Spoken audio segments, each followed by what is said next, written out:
So I have a little bit of a story time for you guys. A little about addiction, following your intuition, relationship. So I dated this guy when I was about 18 years old. I had moved from my hometown to a city a couple hours away, and I was in cosmetology school at the time. Guy comes in for a haircut. I'm the one cutting his hair, which I already hated because I hated men's haircuts. And I was nervous. And when I was cutting his hair, I think when I saw his name, I'm like, oh, I know him. He was from a town near my hometown. I didn't know him well. He'd actually dated my best friend briefly, or they had like a little bit of a situationship. I should have known better. Really dumb on my part, but remember I was 18 at the time. Anyways, I was talking shit about this guy to the other people in the school. I was like, oh, this guy sucks. Like, he hooked up with my friend and ghosted her or something. And I just remember telling people that and just kind of not thinking he was all that. But when I was cutting his hair, the charm was on, and I was 18 again. I hadn't really experienced that before. I go back home to my hometown that weekend, and he adds me on Facebook. And it kind of just turned into one of those situations where things happen very fast. And before I knew it, I was letting him move into my apartment, my studio apartment with me. I'm telling you, there's a lot of red flags. I'm aware of them now. I'm 32 now. I've learned a lot. I don't know the timeline. I know it was quick. But ultimately, he needed a place. His lease was almost up with a friend, and I welcomed him in just like a stray dog. Well, turns out he had some addiction problems, and he was honest about it. He was early in his recovery, but he was on the pills. And I didn't know a ton about addiction. I was pretty naive. It was one of those relationships where it's like he said all the right things and made me feel excited and like I was just the best thing ever. There was a lot of manipulation. Looking back, I understand that now. But I fell right into the trap. I was just a naive young girl, insecure, and he's telling me everything I want to hear to get everything that he wants, right? I started to catch on a little bit, and he had a sponsor, and his sponsor said, that he should write in a journal. Well, I started reading that journal. Look, I know it's not good to snoop, but I was snooping because my intuition was telling me things. And let me tell you, when he would be off at a meeting or who knows where, I would read his journal. There were so many things in that journal that he wrote that was like I was reading something a completely different person was writing. Like he was angry at me one time when I went to go get sushi with a friend. He swore I was just gonna meet up with guys there and hook up with them, which that was not who I was at all. And I just remember him writing it like she's probably just meeting up with guys there and blah, blah, blah, blah, blah. The things he would say and the way he would write, it was like, this is not the guy I'm dating. The guy I'm dating is so good to me and so sweet and so in love with me. Why does he sound so scary in this journal? Well, one day I dropped him off at work. He worked at the old spaghetti factory. So I got home and I was like, I need to find this journal because something's not right. And I'm looking for this journal and I cannot find this journal anywhere. And I'm like, oh, he hid it. Like he knows I've been reading it, but there's something in there that I need to read and I'm going to find it. So I search and search and search until I open this filing cabinet and it's like stuck between these files. And I read it. It was a plot. It was like a plan, not to murder me, but to relapse. It was like, I'm going to take my longboard with me and Rachel's going to drop me off at work and I'm going to longboard to this bus stop. Once I get to this bus stop, it's going to take me to this place. This girl that was in one of his programs, like he was going to meet up with her. Who knows what else that was going on there. Take this many pills, and he had it just all planned out. So I'm like, shit. So I called Old Spaghetti Factory and I was like, hey, is so-and-so available? I just wanted to make sure you got to work okay. And she said, oh, he actually just switched shifts with someone. He just left. So I try calling him. Of course, he doesn't answer. I call his mom, who calls the sponsor, and it's this whole thing. And his mom's on the phone with the sponsor and trying to get a ticket for him to go to rehab. He ends up going to rehab. I take him to the train station. We weren't really sure where we were at. It was a weird situation. And that's maybe a story for another time. But basically what I'm getting at is, although it wasn't good to be snoopy, I don't believe in being snoopy unless you really have a reason. I had a reason. My gut was telling me. And really my gut knew I shouldn't be in that relationship to begin with. All the red flags were there. I just wasn't thinking with my head at all. It's my story about when I dated an addict, and I've heard that he's been sober ever since, and I hope he is, and it seems like he's thriving. And so I've kind of withheld that story because I didn't want to be hurtful, but it is part of my story too. And I went through a pretty big depression after that. I think he was in rehab for 4 months or something, and I just would sleep. I hardly ate. I was a shell of myself because I poured everything in him to try to fix him and help him all the time, that I abandoned myself. And I was really good at that ever since I was a little kid. And look, I don't fault him. I know there's so many layers to addiction, and I've experienced a lot more of that in my adult life. And I have so much love and compassion for people that struggle with that. I'll be sharing more about that as time goes by, because there's a lot more to my story that was just a part of it. It destroyed me at the time, but I am in such a better place and happily married. But there's so much more to my story. Story time about how my best friend slept with my ex. Pretty much, this all starts back in the sophomore year when I met, we're gonna call him David.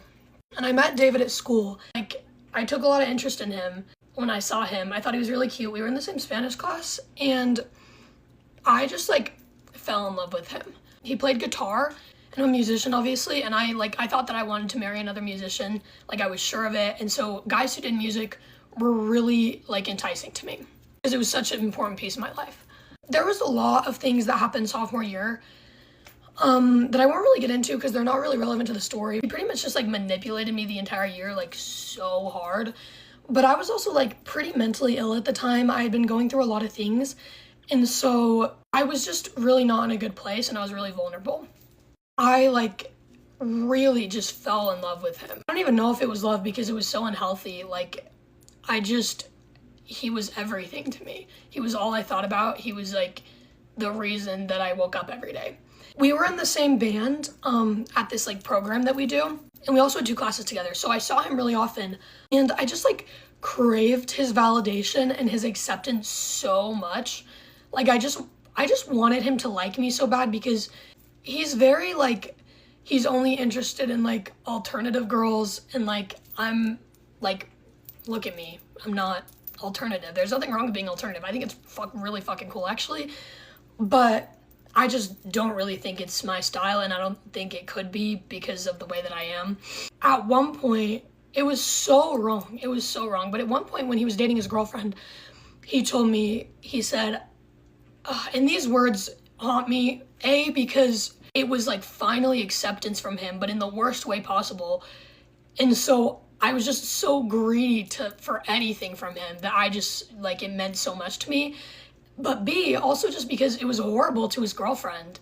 But he texted me, he said, we were talking, and it was kind of romantic, and I was like, what about your girlfriend?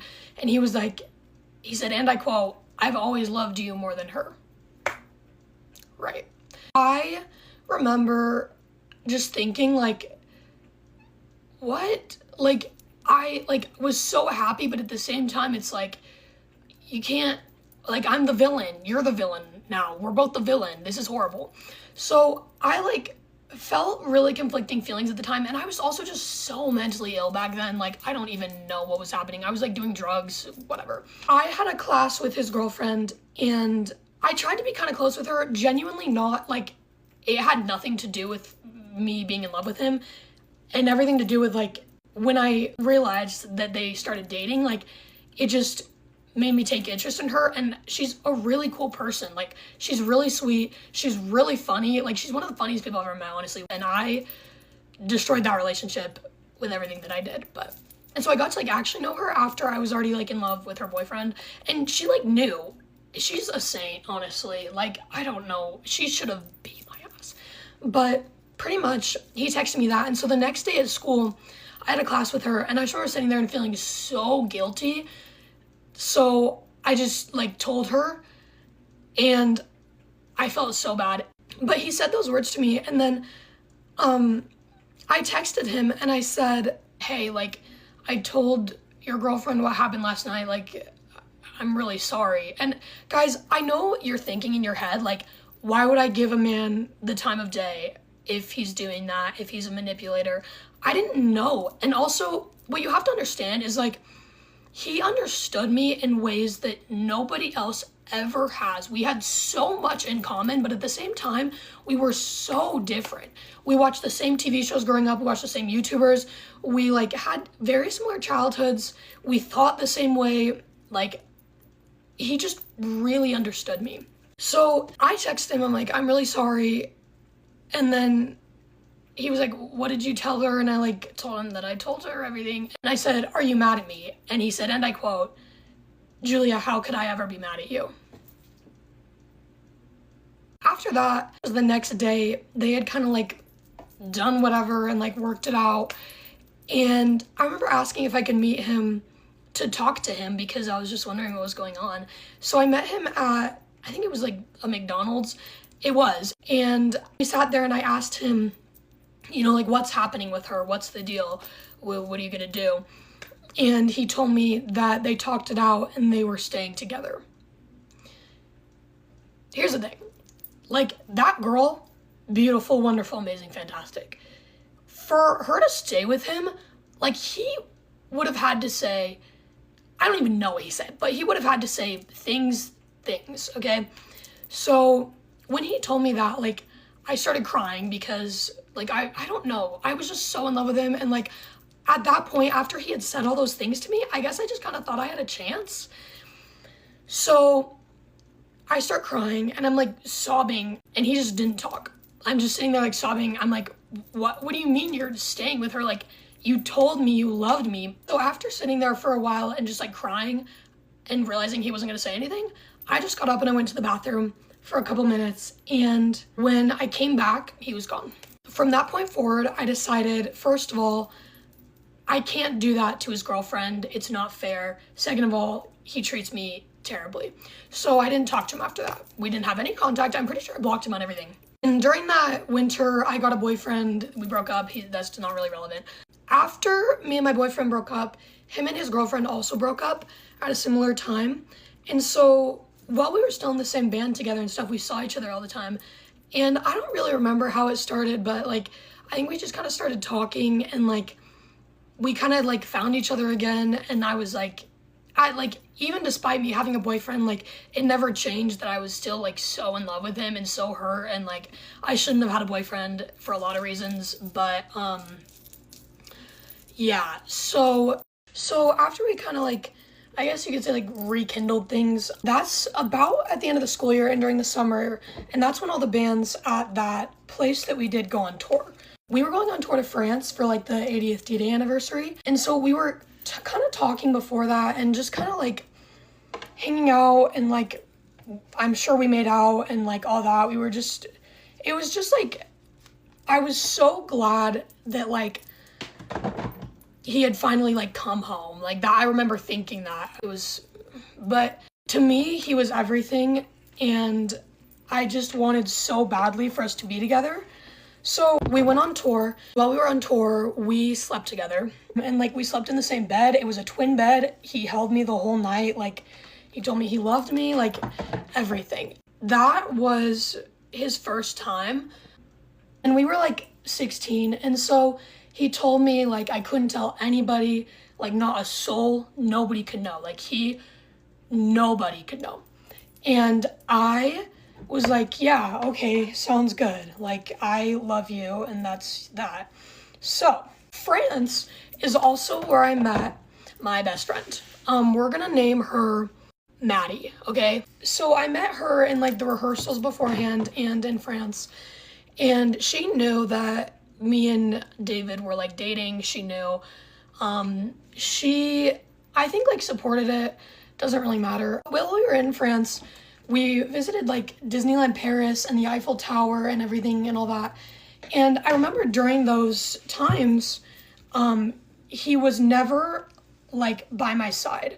Like he would just go off with like whatever friends he had in the band, and then I was stuck by myself. And that was my first year doing the program. He had been in the program for a couple years, so he kind of knew a lot more people than me. And I had just been going on tour to France because I think they needed another vocalist or something. I don't remember why I went. I probably just really wanted to go to France, and they had a spot, so I went. But because I wasn't in the bands, I didn't really know any of them. I hadn't like made connections. Ashlyn's here. Say hi. No? Hi! Yeah. Okay, so as I was saying, because he would go off with other people, I didn't really have anyone to talk to, and so that's when I would hang out with, as we call her, Maddie. We kind of got to know each other in France a little bit. That's when like we spent all our days together and whatever. But after that, we weren't really super close. Like we had other things to do. Like we kind of were like acquaintances, but we didn't really ever like hang out after that. Once France was over, I decided that if David really cared about me, then he would text me. The whole entire year I had been doing all the texting, like I had been reaching out, everything, because I'd been chasing him for so long, right? But he like told me he loved me, he told all that. So I was like, okay, if he cares, then after we like sleep together and stuff, like he's gonna text me, right? He never did. So we didn't talk for a really long time because he didn't text. And he did say like, don't tell anyone about what happened in France. And I promised that I wouldn't. And then I was just really upset because he slept with me and then we never talked again, and it made me feel really used, and like I loved him so much. And so I ended up venting about it to our mutual friends, which was, you know, decisions, right? But then it got out and he figured it out. I've never really seen him mad before this point. Like he's been like frustrated and maybe irritated sometimes, but I had never seen him angry before. So he texted me and he was like, what happened to like, you promised you wouldn't tell anyone? And he was so mad. Like that's the most mad I've ever seen him. He was furious. Like he was saying all these horrible things. And I wasn't really fighting with him because like I knew that I had like kind of messed up. Like he told me not to tell anyone and then I told people. We were never technically dating because I felt like he was gonna cheat on me. Because he pretty much cheated on his last girlfriend with me. Cheater's a cheater. But we made the agreement that we were exclusive, so I didn't want him seeing anybody else. I definitely wasn't seeing anybody else. I was like so infatuated. I learned actually a couple weeks ago that he was talking to 2 other girls while I was in France with him, but that's not really related. And I didn't argue with him. I was just like, I'm really sorry. Like, I promise I wasn't trying to like cause problems for you. It's literally just that like I felt so bad about it. Like it made me feel really used and stuff. And he like obviously took no accountability and he was like, you're lying. You were just trying to like dish it out. Like whatever. He was so mad. Okay. And that's when he said, it was something along the lines of like, I never want to talk to you again. Don't text me. Don't call me. Nothing. I never want to see you again. I actually just found one screenshot from that conversation, so I'll put it up. This is the only one I could find, but pretty much before this, he was just getting really mad at me. And I just kept like telling him like, I think I was like, I love you. Like, I swear it was never to like cause problems. Like, and I was just trying to like de-escalate. And I remember I literally threw up in my bathtub because I was sitting on my bathroom floor, like texting him and just like having a mental breakdown because after he said that, like, I don't know, like I just never seen that side of him. Like I had never seen him like that. And I was so hurt. So also keep in mind, this is pretty much the first time I've spoken to him since we cracked. And it was him saying that he like basically hates me. And guys, like, I can't stress this enough. Like, I just was so in love. So that was like devastating. That happened and he kind of just blocked me on everything. And we didn't really talk at all. The next school year started and he was just really mean. Like he would talk really negatively about me to everybody. And he would just like make all these like rude, offhanded, like, comments when we were at rehearsals and stuff. And, like, he would just say all these things. And it got to the point where, like, people would tell me, like, Julia, why is David so obsessed with you? Like, you're all he talks about. Why does he hate you so much? What did you do to him? Like, it's weird. Even through all that, like, I never, ever talked negatively about him because I just knew that, like, it wouldn't do me any good. And I definitely had the opportunity to many times. Because since he was shit-talking me so much, I think people just assumed that we hated each other and that I would too. And so they just kind of thought I was a safe space to, like, talk about him. And so people would come up to me, and I literally have texts of people doing the same thing, like, solely just to, like, shit-talk him. And I would shut it down. Like, I wouldn't ever be like, stop talking about the love of my life. But it was always just something like, oh yeah, that sounds hard. I'm sure that was frustrating. I never talked about my experience with him. I never talked about my opinions of him. It was just like, I would respond to what they were saying without making digs on him. And I didn't even really stand up for myself. Like, if people would ask me, which they didn't, on the chance that they did ask me, like, what happened, I would just tell them, like, nothing really since, like, France, because everybody knew about that, but I hadn't really done anything.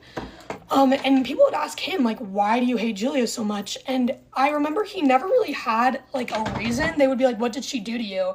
And he never could come up with a reason. It was always just like, I hate her, she's annoying, I hate her music, like, she makes terrible music. So pretty much he didn't have a really good reason to hate me. He just did. And so that year we had 2 classes together, and we were also in a band together. And so we had to see each other a lot, like once a day at least, if not more. And I'm sure that was, like, hard for him. If he didn't like me, I'm sure that he didn't really want to see me. But yeah, it is what it is, you know? Like, we both could have dropped out of those classes of that band, but I think music is just so important to both of us that none of us want to do that. So pretty much, like, that year went by, and, like, we had our, like, band class together.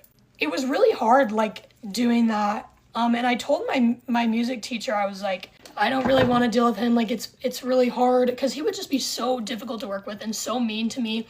And he would just tell all of the, like, kids that we were, like, working with, he would just, like, tell them horrible things about me. And, like, he just kind of made it his goal to make all of our, like, mutual, like, people hate me. So it made it really hard to work in that class, but I love music so much and it's so important to me. So I just was like, I told my teacher, I was like, I kind of, like, don't really want to work with him anymore. And so she just kind of moved us into, like, 2 separate, like, groups per se. It was still the same class, but we were, like, kind of separate for most of it.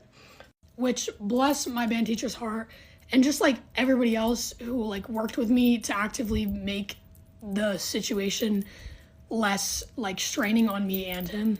Also, we were in a, like, premiere band together, which is, like, it doesn't matter. But it's just, like, we got a lot more gigs and stuff. He also made everybody in that band, like, his, like, minions. And so none of them really talked to me either. And so it was really hard because it's, like, music is something that I love so much, but I would have to, like, go to all of these rehearsals and, like, these shows where, like, I had no friends, you know? Because, like, when you do gigs, like, when you're not performing, you're kind of just hanging out with your band because there's nothing else to do. Like, what are you going to do? But since nobody in that band really liked me, I couldn't do that. So I would, like, play on my phone, or I, like, got into photography that year. So I'd take pictures. But he just made, pretty much the point is, he made my life really difficult, and he made everybody around me dislike me for about a year. That December, though, he did reach out and, like, apologize. And I remember seeing that text, and literally I was on vacation because we were on Christmas break, and I just remember, like, sprinting down the beach because I was like, there was just so much going through my head to see his name pop up on my phone. Not only, like, his name, but, like, him apologizing because he hated me. He's saying that about kids because of a song I wrote called Your Future Daughter. So I remember talking to him, and I was like, I didn't say it was okay because, like, it's not really okay. Like, why are you doing that? But he did acknowledge the fact that, like, I hadn't done anything. He was like, I'm so mean to you, and, like, you don't even, like, do anything. You don't talk bad about me. Like, why are you? He said something like, why are you so good? Like, why are you like that? And like, it made me really happy because despite the fact that he was mean and he was horrible, I was still like in love with him, and I knew that I could never be with him, but like I loved him so much. Okay, as I'm editing this, I'm remembering something that he said in that conversation. He was like, "You're just such like a happy and bubbly person." And then he was like, "And it just hurts to say that you're doing okay and I'm not." And I remember that so distinctly because throughout our entire like relationship per se, or just like the entire time I knew him, I never felt like he like saw me. Like, he knew things about me if I told them to him and told him they were important to me, that he remembered. But that was the first time I felt like he saw me for who I was and not just like I wanted him so bad, if that makes sense. That also could have been because when I was like actually like with him, I was just not really ever myself because it was so like unhealthy. So I was just kind of like, "I forgive you." And he was like, "But why do you want to keep trying? Like, after everything, why do you want to keep trying?" And I remember knowing that he wanted me to be like, "Oh, because I love you." And that's what he expected me to do, because that's what I did. But I wasn't going to do that because I wasn't going to, like, I'm not doing that again. So I just remember saying, like, "I just don't want us to be on bad terms. It makes things difficult." And he was like, "Oh, so you just want to be friends so that, like, it's not, like, you just want to be friends." And I was like, "Yeah." And he was like, "Oh, okay." And then we never talked until... we honestly, not even until, we just kind of didn't really talk. And when school started back up again after Christmas break, he was horrible to me again, so nothing changed. I guess I didn't give him the response that he wanted. So that year was just really hard. And that summer, our bands went on tour to LA and New York. Before tour, that's when me and Maddie became pretty close because we were going on a similar tour and we had a lot of rehearsals together. And she told me something that she confided in me. She was like, "If I tell you this, then like you have to be my best friend." And I just was like, haha, like funny, yeah. So she told me that. It's not really relevant to the story, but like we just kind of hung out a lot. We would like go get food, we would hang out, we had sleepovers, whatever. We were just like preparing for tour, and then we went on tour, and me and Maddie were like so tight. Like I have pictures of us like in the same like bed, like doing our makeup. I have pictures of us like singing together, like so much. We just spent like the whole tour together. She like, called me her best friend, like, and David was just horrible the whole tour. Nothing super relevant happened other than like I had nobody to hang out with, so I had to hang out with my band. And there was a couple girls in there that were nice to me, bless their hearts. But they were also really close friends with the other people in the band that really didn't like me. So it was kind of hard to like, but I had no one, like, what was I going to do? Go to Disneyland and just walk around by myself? Like, so I had to hang out with my band, even though they probably didn't want me there, but the girls did, and they were sweet, and they told me they wanted me there. They were like, "We know that they're like mean, but like, I promise we want you here." And so we went to Disneyland. Everything was all fine and dandy. And at the time, also, David had a girlfriend, which isn't relevant because he just had a girlfriend. And then they broke up eventually. So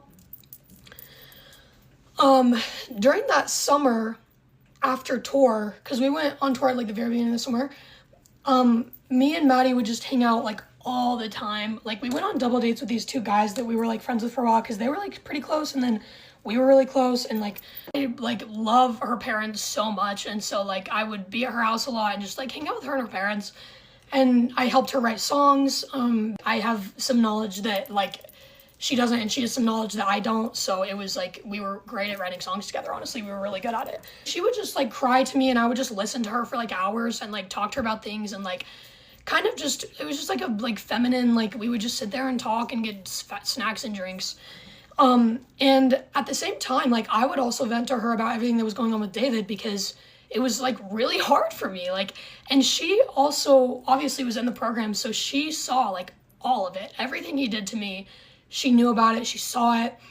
And she wasn't really friends with him, like at all. Another note that I need to add, not only were they not friends, like they did not like each other. Like when me and him were still close, he would talk shit about her to me all the time. He called her a butterface, which if you don't know what that is, it means everything's hot butterface. His words, not mine. I think she's gorgeous, honestly. Like, despite what she did to me, that doesn't change the fact that she's a cute girl. But even like at that time when he hated me, he still hated her. Like he would lead conversations about her, just like talking the worst things, like the meanest things. And she would talk about how he just wasn't that good at guitar and he thought he was way better than he actually was, and how her ex-boyfriend was way better than him, among so many other things. Like, the point of this is that they, like, hated each other. Like, it was, like, well known. So, I took a lot of pictures for Maddie. We did, like, senior photos. We also did just, like, a photo shoot. Like, I took all these pictures for her. Like, we were, like, so close, and we were, like, very similar personalities.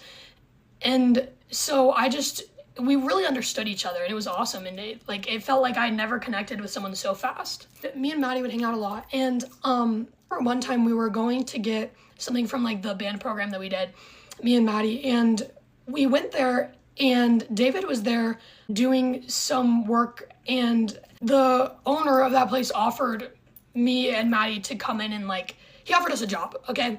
And so we would be working alongside David. And even though like I knew that was gonna be really difficult, like this place was so important to me. It was like, it changed my life. It was like my second home. It was just everything I've ever loved. It was like the best part of my day. And so obviously I wanted to work there. Okay, I actually deleted the clip, but basically when David found out that I'd be helping them the next day, he comes up to me and he's like, you know, if he said you could like come help us tomorrow, like you can, but like, you know, you're not gonna get paid, right?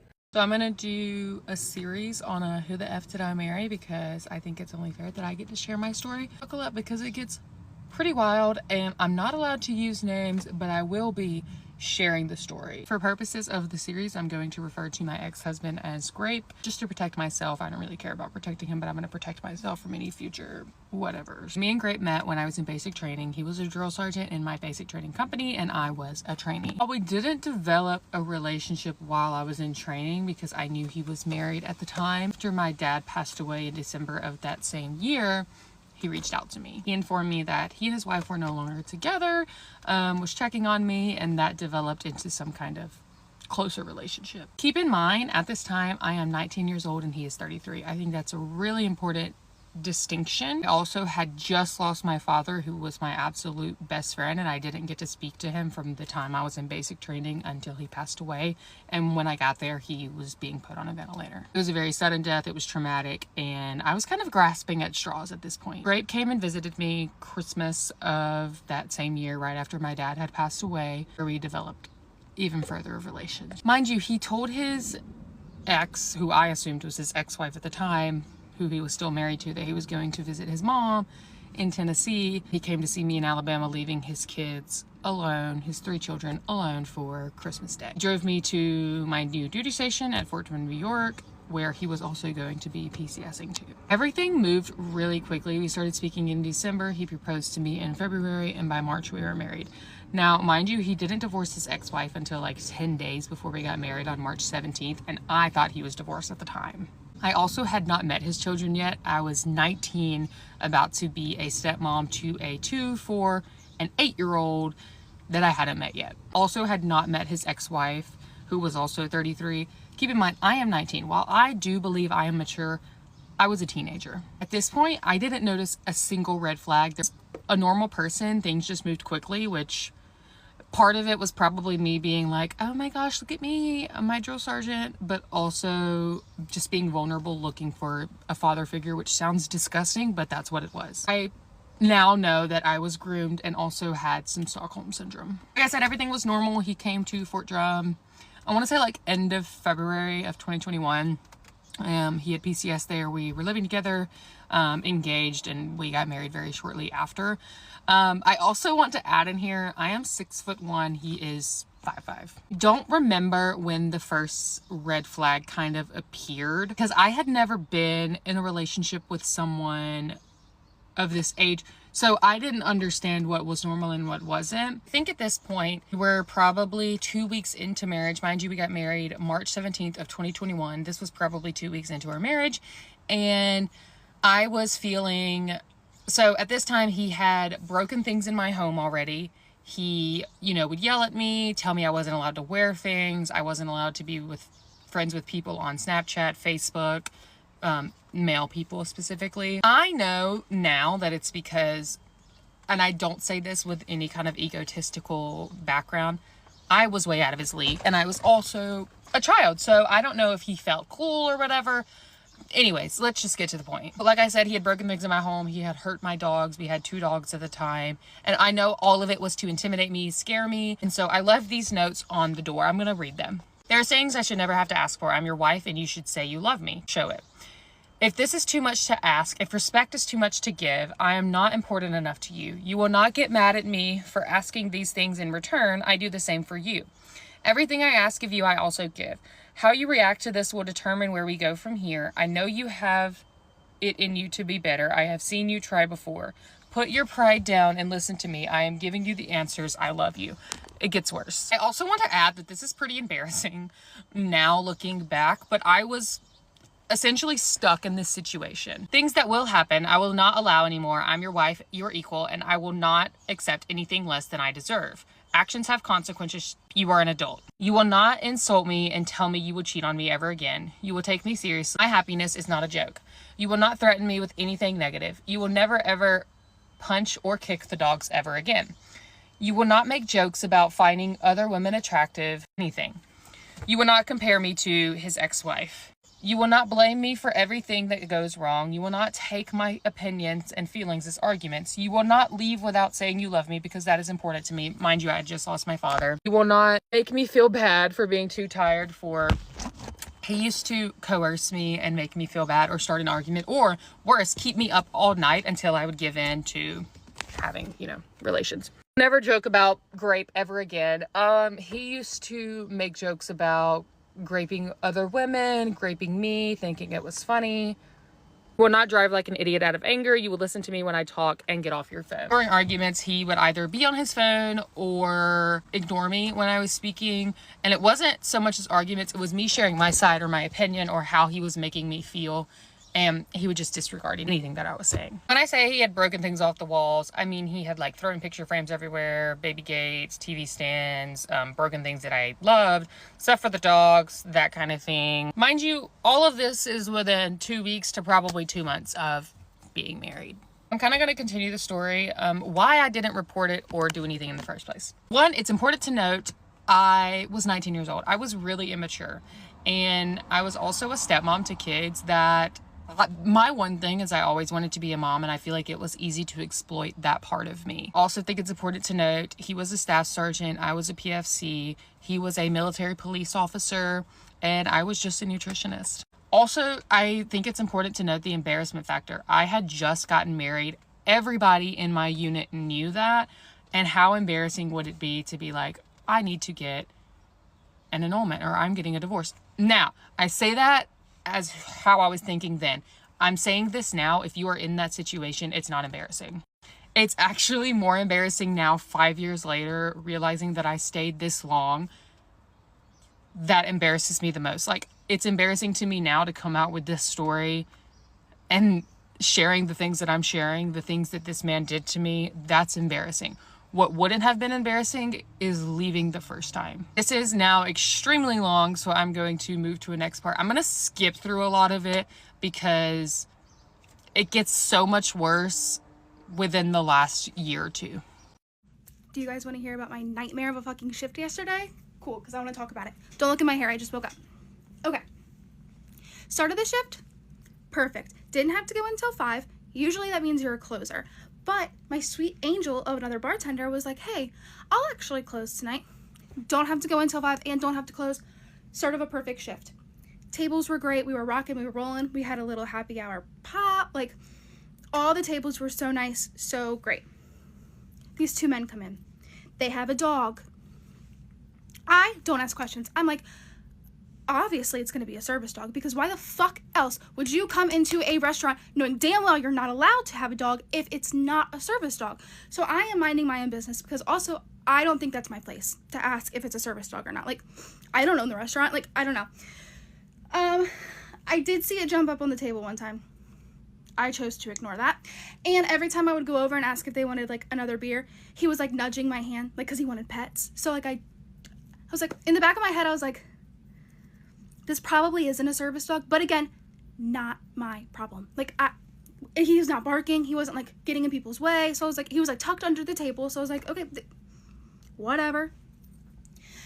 They go to order food. The man says, can I get, for the dog, plain chicken breast, plain broccoli, like, no seasonings, and plain noodles. So I was like, oh, sure, whatever. Wrote down their order as well. Go up to my manager to say, hey, how do I ring in this dog's food? And he says, actually, I was just about to go up to the table and ask them to leave because that is not a service dog. Me trying to, like, de-escalate the situation, I was like, actually, I think there's a table available outside. So instead of asking them to leave, let's just ask if they want to move to an outside table. And he was like, okay, perfect. He goes over to talk to the table. He's at the table for a while.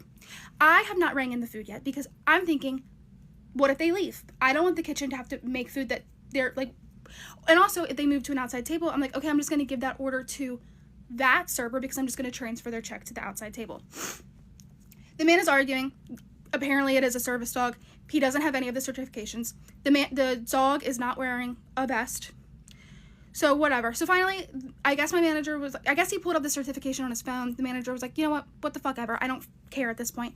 So I go to ring in their food. He tells me, ring in the dog's food to go. Obviously the dog's not going to eat off of a fucking plate. Let's put it in to-go boxes. If the dog wants to eat out of a to-go box, sure, he's not eating off of our dishes. The dog's food comes out first because it's to go. It comes into a different printer and it just came out first. I bring over, or actually a server brings over the to-go food in a bag, just the dogs. I rang in the men's food for the restaurant. He says, oh, you can give that back to the bartender. I don't fucking want it.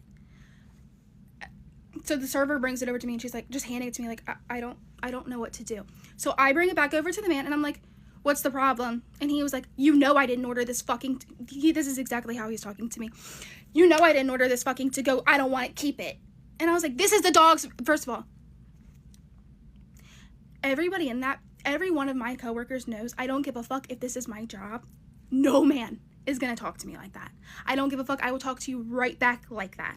I said, this is the dog's food. This is not your food. Your dog's not eating off of one of our plates. He's not understanding that he thinks that I rang in all of their food to go to try to kick them out.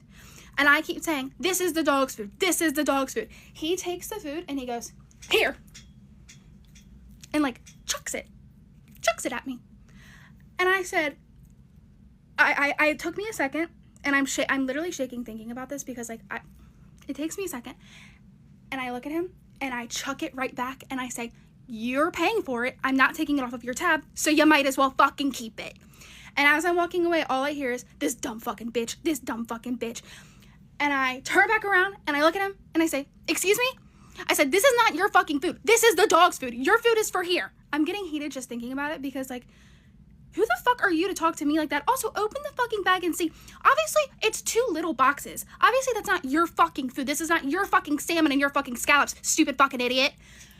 So, then finally, he's asking for a manager. The manager comes over. He's like, you can keep our food. I don't want it. I just want to leave, blah, blah, blah. Well, we asked you to leave earlier. Now, all of a sudden, it's because it's your choice now you want to leave instead of, like, being asked to leave because that's not a fucking service dog. And then he comes up to me. I'm sitting at service, like, making drinks because I am, like, choosing, like, not to talk to people at this point because I'm literally shaking and on the verge of tears. Not because I'm upset. That man did not upset me. It's because I wanted to put hands on that man and I knew I couldn't because I was at my job. That is why I wanted to cry. And he gives me a 20. And I say, I don't want to talk to you. And he says, oh, you don't want to talk to me, but you want to take my money? I took that $20 bill and I flicked it in his face. I said, keep your fucking money and get the fuck out. See ya, bye, I don't like you. He apparently called the restaurant today and is complaining about me. I don't know, I'm not there. I just heard about it. But fuck that man. Also, you know your dog's not a service dog. And if maybe it could have been a service dog in training, I guess. Maybe. It was an older dog, so I doubt it.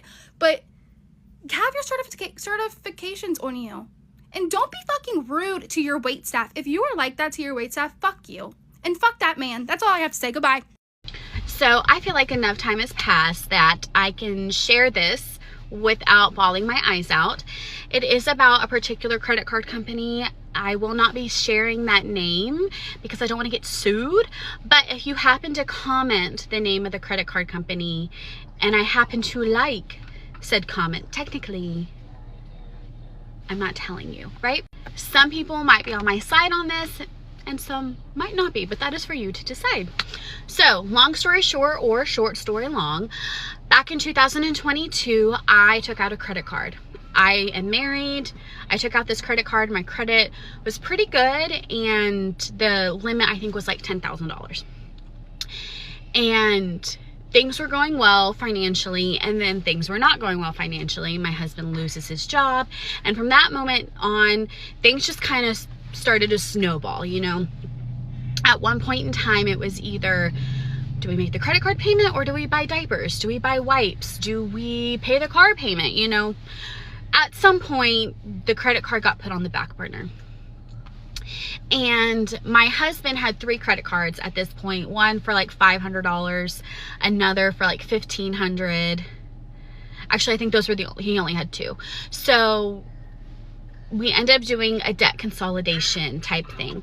The other 2 credit card companies that my husband was with, they approved of the payment plan and we got those paid off. When it came to my credit card, this company was not having it. They said, sure, you can do a payment plan. You can pay $6,000 this week, $2,000 the next week, and then you can do $300 every other week until you get it paid off. I don't know about you, but I didn't have $8,000 to spend in 2 weeks. If that was the case, then we would just pay off the credit card at that point, right? So I was talking with the debt consolidation people. I'm like, I can't do this. I don't have the money to do that. I'm so sorry. I was like, can you please talk with them so we can do something? Like, I want to get this paid off. It's not like we're like, let it go. It's fine. No big deal. No, I wanted to take care of it.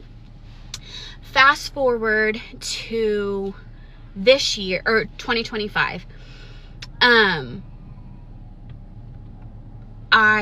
So that when we tried to do the debt consolidation, that was back in like August, I think, where they wanted us to pay that. And I'm getting ready to have another baby, which we probably shouldn't have, but here we are. So I'm like, I don't have that money. I'm sorry. I'm getting ready to go on maternity leave. I'm not getting paid for that maternity leave. I can't do that. So then I get served papers back in like October or November. I think it was November. And I called this attorney and I think he gave me incorrect information. I said, look, I've just been served. I can't find that paper anywhere. Am I supposed to be going to court? What am I supposed to do? And he said, no, you're not supposed to go to court. They will send, that's just telling you, hey, you're going to be going to court. They will send you a letter in the mail telling you, hey, this is when your court date is. That didn't happen. So I think he misinformed me. So then tax time rolls around recently, and I'm like, we're gonna get a decent chunk back because we have 3 babies. My husband and I were both in school full time, so it wasn't a bad refund. All of a sudden, I go onto my bank account and I see that we are negative over $12,000. Over $12,000.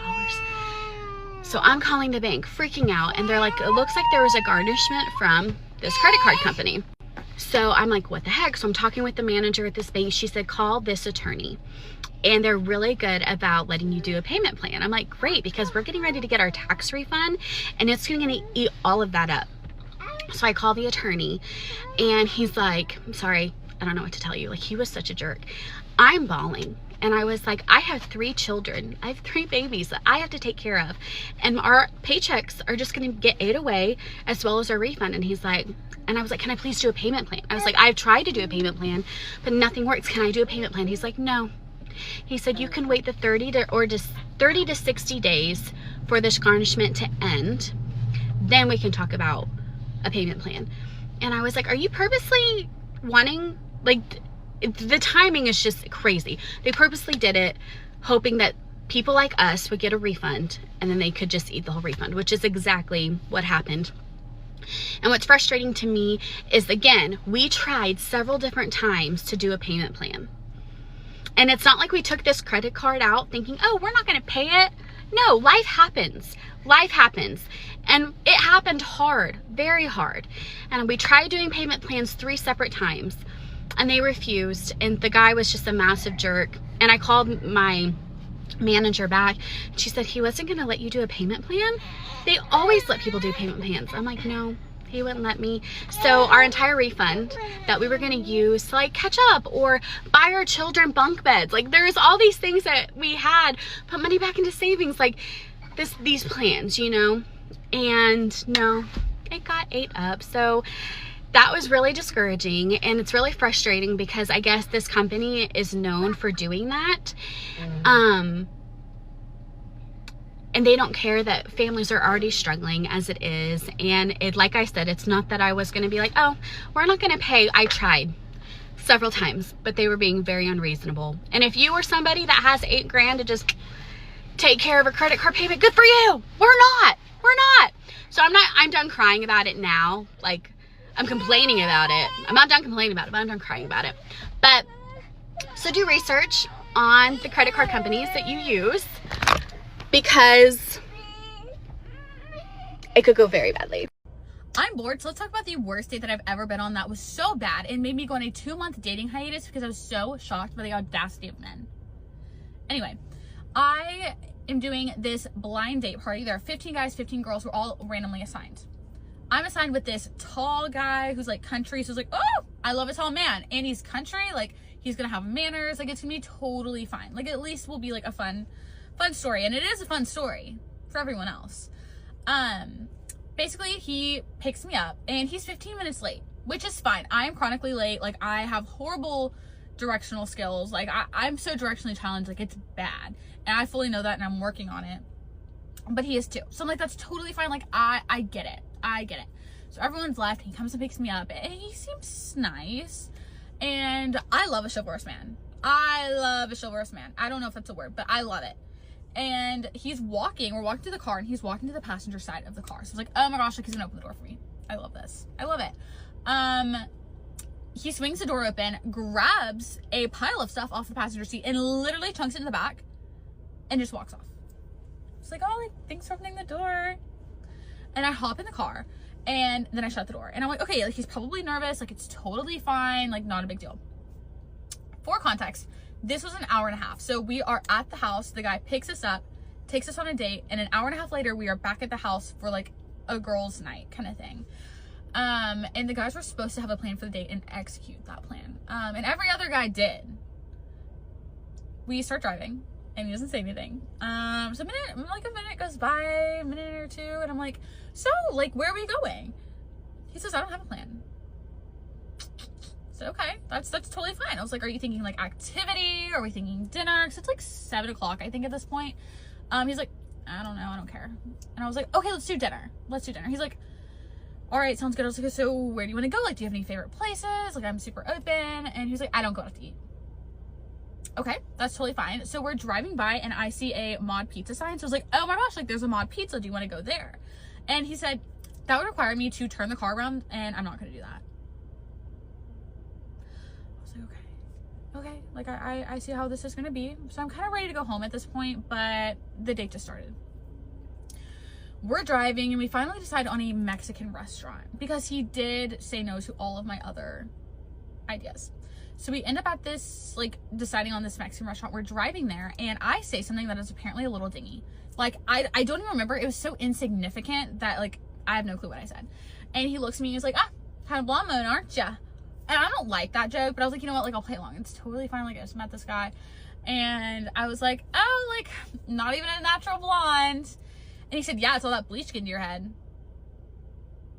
And he says it like that. Like, it's not in, like, a joking tone. It's in, like, yeah, you have issues tone. It was a little aggressive. And I was like, okay. So I try and change the subject. And then he changes the subject to, what does your dad do for work? So, okay. And then proceeds to ask how much my dad makes. And I was like, no, we're not playing that game. That's not happening tonight.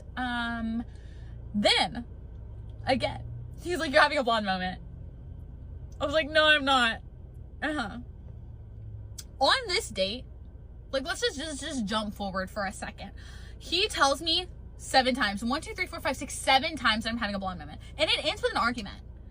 It ends with us in the restaurant. And don't worry, we're going to go back to the rest of the day. But let's just finish this really quick. I genuinely started to think that he thought something was wrong with me. So I look at him and we're in the middle of dinner. And I was like, I just want you to know, like, I'm totally, like, fully there. Like, I'm totally fine. Like, no need to worry. Like, I'm all good. He then doesn't believe it. And he says, well, tell me this. How long have you been dyeing your hair? I was like, well, not that that's relevant, but 4 years. And he was like, yeah, so the bleach gets into your bloodstream and, like, you're definitely, like, not okay. What? Who says that? I'm rarely left speechless, but, like, that genuinely left me speechless. Okay, let's go back to the rest of the day. So we park for this to go to the Mexican restaurant, and we're walking to the restaurant. Every single tree he sees, he's picking leaves off the trees. Picking leaves off the trees! Picking them! And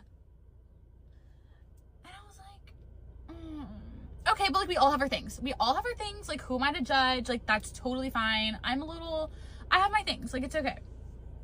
Okay, so we walk into the restaurant. And we end up getting seated by a booth, and he's, like, pumped about this booth. He's like, oh, we're getting a booth. And I was like, yeah. Because I love a booth, too. Like, I get the enthusiasm. So we sit down and we meet our waitress. She's super sweet, and she gets our drink order. As soon as she, like, leaves with the drink order, he's like, she's gonna get it wrong. I was like, what? And he's, like, kind of, like, laughing at her and making fun of her. I was like, like, we don't do that. Like, no. So, like, mental note. I'm already, like, But by this point, I'm already, like, seriously checked out, because I'm like, this is just not going well already. But that's okay. We're gonna sit it out. And, like, maybe he's just nervous. Maybe he's having a moment. We all have our moments. So then we start chit-chatting, and he's like, well, did you come in as a psychology major? I was like, no, I actually came in as a special education major. And I, like, absolutely love that. And I still love it, but ended up finding a different career path that I really love and am super excited to pursue. He then proceeds to tell me about his neighbor, okay? And tells me verbatim, I love special people. And I'm like, oh, baby, no. We do not sit, like, the intent was correct. He really had, I think he came from a good place. And we're gonna go with that. Then he proceeds to make fun of this person. And I was like, that is where I draw the line. Absolutely not. And then starts making fun of Hispanics. I'm Hispanic. Granted, you wouldn't know that. But what? And we're in this Mexican restaurant, and there's this Hispanic couple sitting behind him in the booth. So they are, like, back to back. He then is, like, mimicking an accent, turns around to them, says, oh, sorry about that, and turns around, and then continues. I am sitting there, like, I literally want to just disintegrate. I'm like I don't know what to do. And then the waitress brings our drinks back and then walks away, because, like, we weren't ready to, like, order yet. 2 minutes later, he looks at me, he's like, have we ordered dinner yet? And I was like, I don't know what date you've been on, but I haven't ordered dinner, because I'm just done at this point. He gets up and storms off to go find this waitress. This poor waitress who was being so kind. I'm livid. I'm just like, oh my gosh, like, there's no way that just happened. And this sweet waitress comes from behind me, and she's like, hey, like, you ready to order? I was like, oh, like, yes, like, he'll be right back. He comes back, he's like, oh, good, she's here. And I was like, okay. We order, that happens, whatever. And then he wants to sit at the end of the meal and, like, keep talking. I'm like, oh, like, it's almost been an hour and a half. Like, we really need to get back to the house. So we get in the car, and he's like, oh, by the way, like, I'm a bad driver. And I was like, no, I've kind of noticed, but whatever. And we're driving. There's a red light, okay? Red light. He pulls up. He stops at the red light at a major intersection. This is a 4-way intersection. Stops. Then proceeds to floor it. And, like, laugh maniacally. I'm like, what? I'm screaming. Because I'm like, no, this is not how I die. This is not it. I'm not dying in a car with this man. We survive. Then we pull up to the house. He then pulls up and, like, stops the car. So, like, there are, like, parking spots like this. He's parked like this, and he just, like, stops for a second. and he wants to chit chat. I have never flown out of a car faster. Literally never flown out of the car faster. I like undo my seatbelt. My seatbelt is slamming against the door, and I run. Like, I'm just like, oh, thank you for dinner. Run. Nice to meet you. Like, screaming this as I run away. Okay, he leaves. I don't give him a chance to get my Instagram, Snapchat number, nothing. So I think that's the end of it. Because how could you think that went good? How do you think that was a good date? Then an hour later, maybe 2 hours later, I get an Instagram DM request from an account, and it is him. And he was like, hey, I had a great time tonight. I said, thank you for dinner. And I never follow him back. So yeah, I then took a break from dating because I was just like, there's no way. There's no way. So yeah. Story time on how I met my husband, who retired me after a week of dating. It sounds crazy, but I recently posted him and I keep getting asked how we met, so I thought I would finally sit down and share my fun story. But for context, I was a full-time server, which is unrelated to the story. But one thing for certain was that I loved going to the gym. I would do anything to go to the gym. Before work, after work, whatever it was, I was going. And this brand new gym opened 30 minutes away from me, and I knew I had to be there. There was no guarantee that I was gonna drive there every day for a gym, and it was also quite expensive to go every month, so I needed an excuse or reason to go. I decided to get a second job, and I called them up and asked if they were hiring, and they were. So I started working as their front desk. I was working from 5 a.m. till 10. I would work out, and then I would go to work to serve at 2:30 or 4, depending when I was called in. But it's also important to note that I had no intention of dating or meeting anyone or anything like that. I was literally focusing on myself, hustling, working, doing the things I love to do. One day, as I'm working front desk, my husband walks in. Mind you, it is important to note he drives a very loud, expensive car. It's also important to note that I had no interest in that.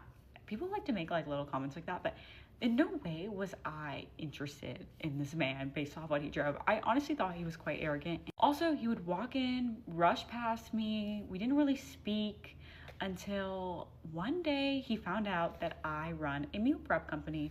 So mind you, little old me is working in the morning. I'm working out. I'm working at night. I'm also running a meal prep service company.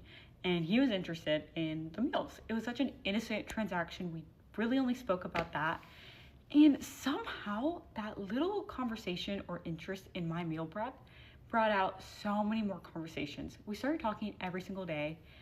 At work, he would come in around the times that I worked to talk to me more. We spoke more on DM, but it was nothing flirty. In my mind, it was the most innocent thing in the entire world. And then as we started talking more, he would start bringing me food as I was working at the gym in the mornings and had to work a little later. He was very understanding, opened up to me about personal things in his life. And this was someone that doesn't smile. I thought he had no interest in me whatsoever. And one day he asked me to work out, which one thing you should know too, I promised myself I was not gonna work out with any single man that asked me to work out, especially at the place that I worked. But I just thought of it as the most innocent thing in the world. So we started working out together, and it just opened up more doors. We just started talking, and we actually had a lot more interest than we thought. One day, this man asked me, do you want to go to Dubai with me?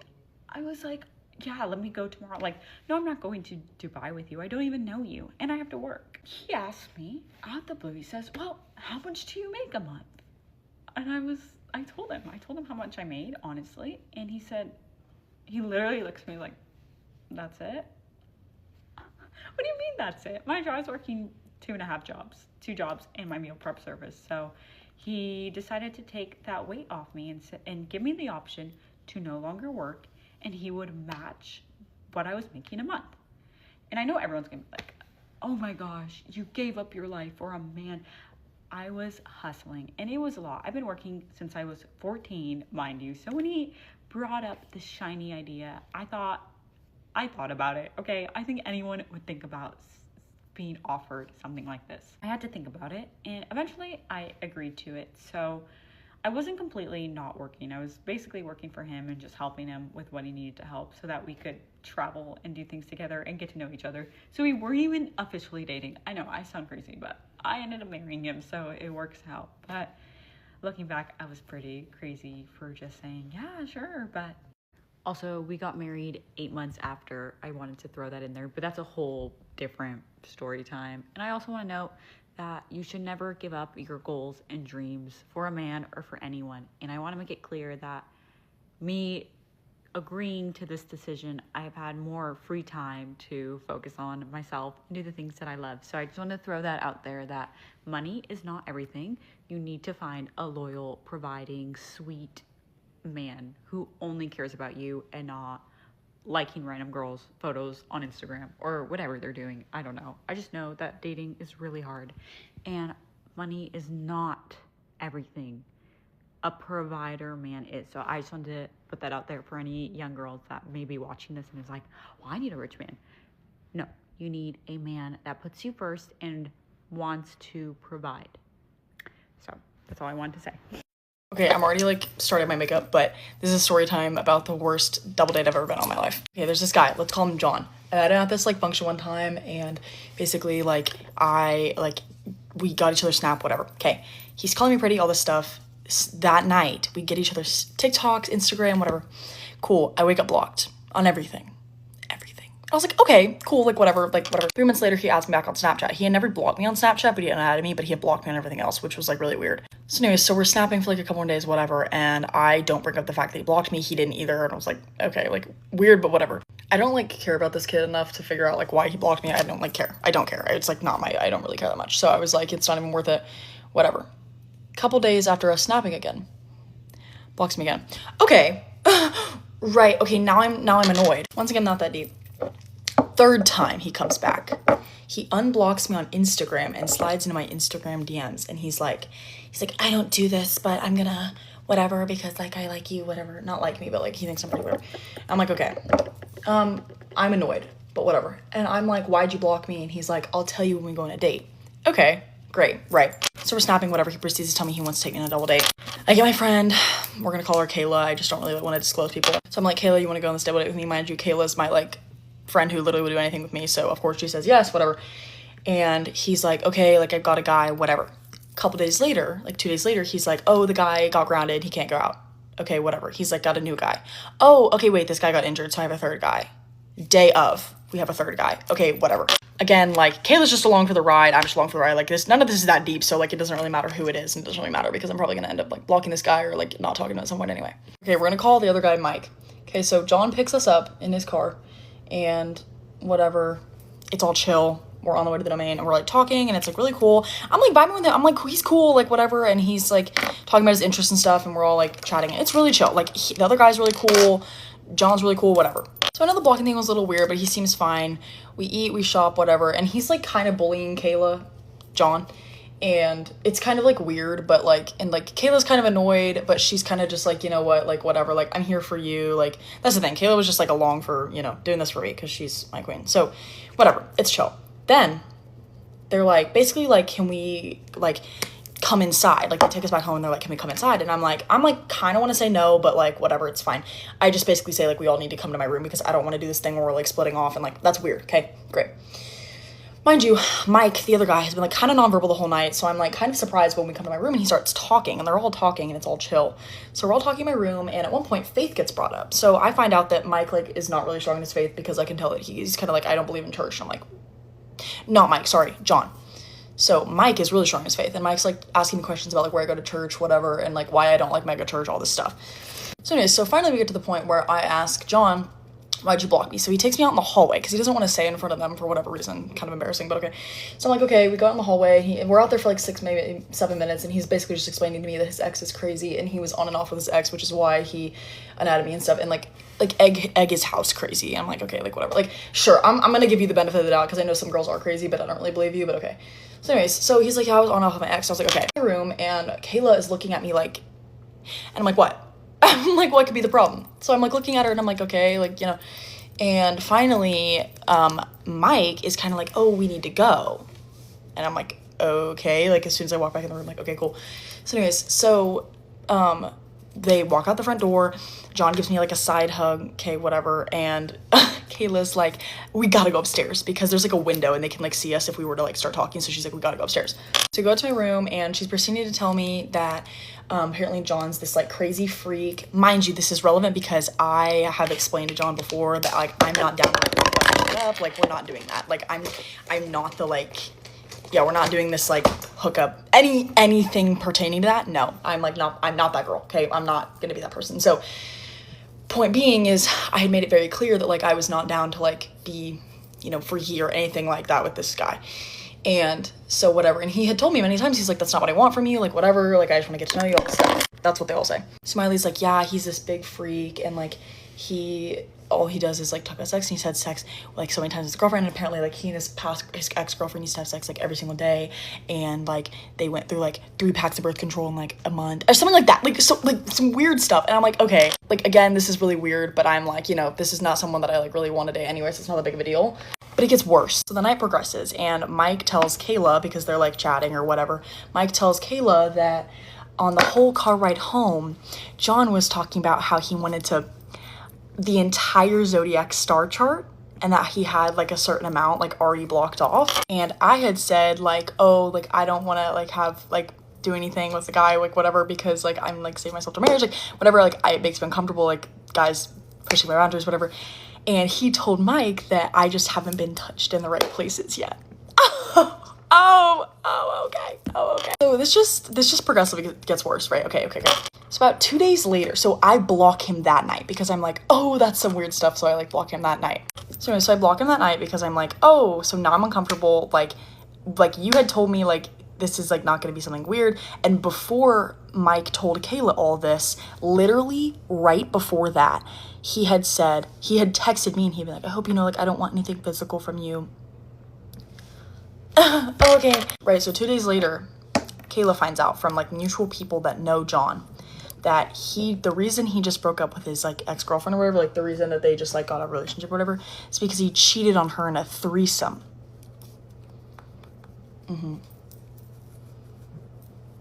Right, okay. Oh, but the story doesn't end there. So that night, Mike is talking to Kayla and he's like, is it too early to shoot my shot?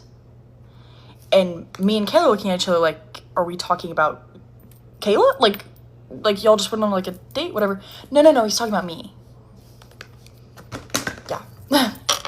The other one wants me. Now, mind you, Kayla's older. She's like 2 years older than him. So like, it's not like she was gonna like go for him anyway. So she was like, low key, go for it. Like, it doesn't really matter. He wants you, whatever. So I start to snap him. And he's like cute. He's way cuter than John, whatever. And I start to snap him, whatever. And I quickly find out why he has only had one girlfriend or only whatever it was, something like whatever. And he's the type to like send a chat that like a flirty chat, something like not even pretty, not even stupid, like you're pretty, and then delete it. And then you ask and he's like, nothing. Oh my God, are we in middle school? Oh my, I'm done.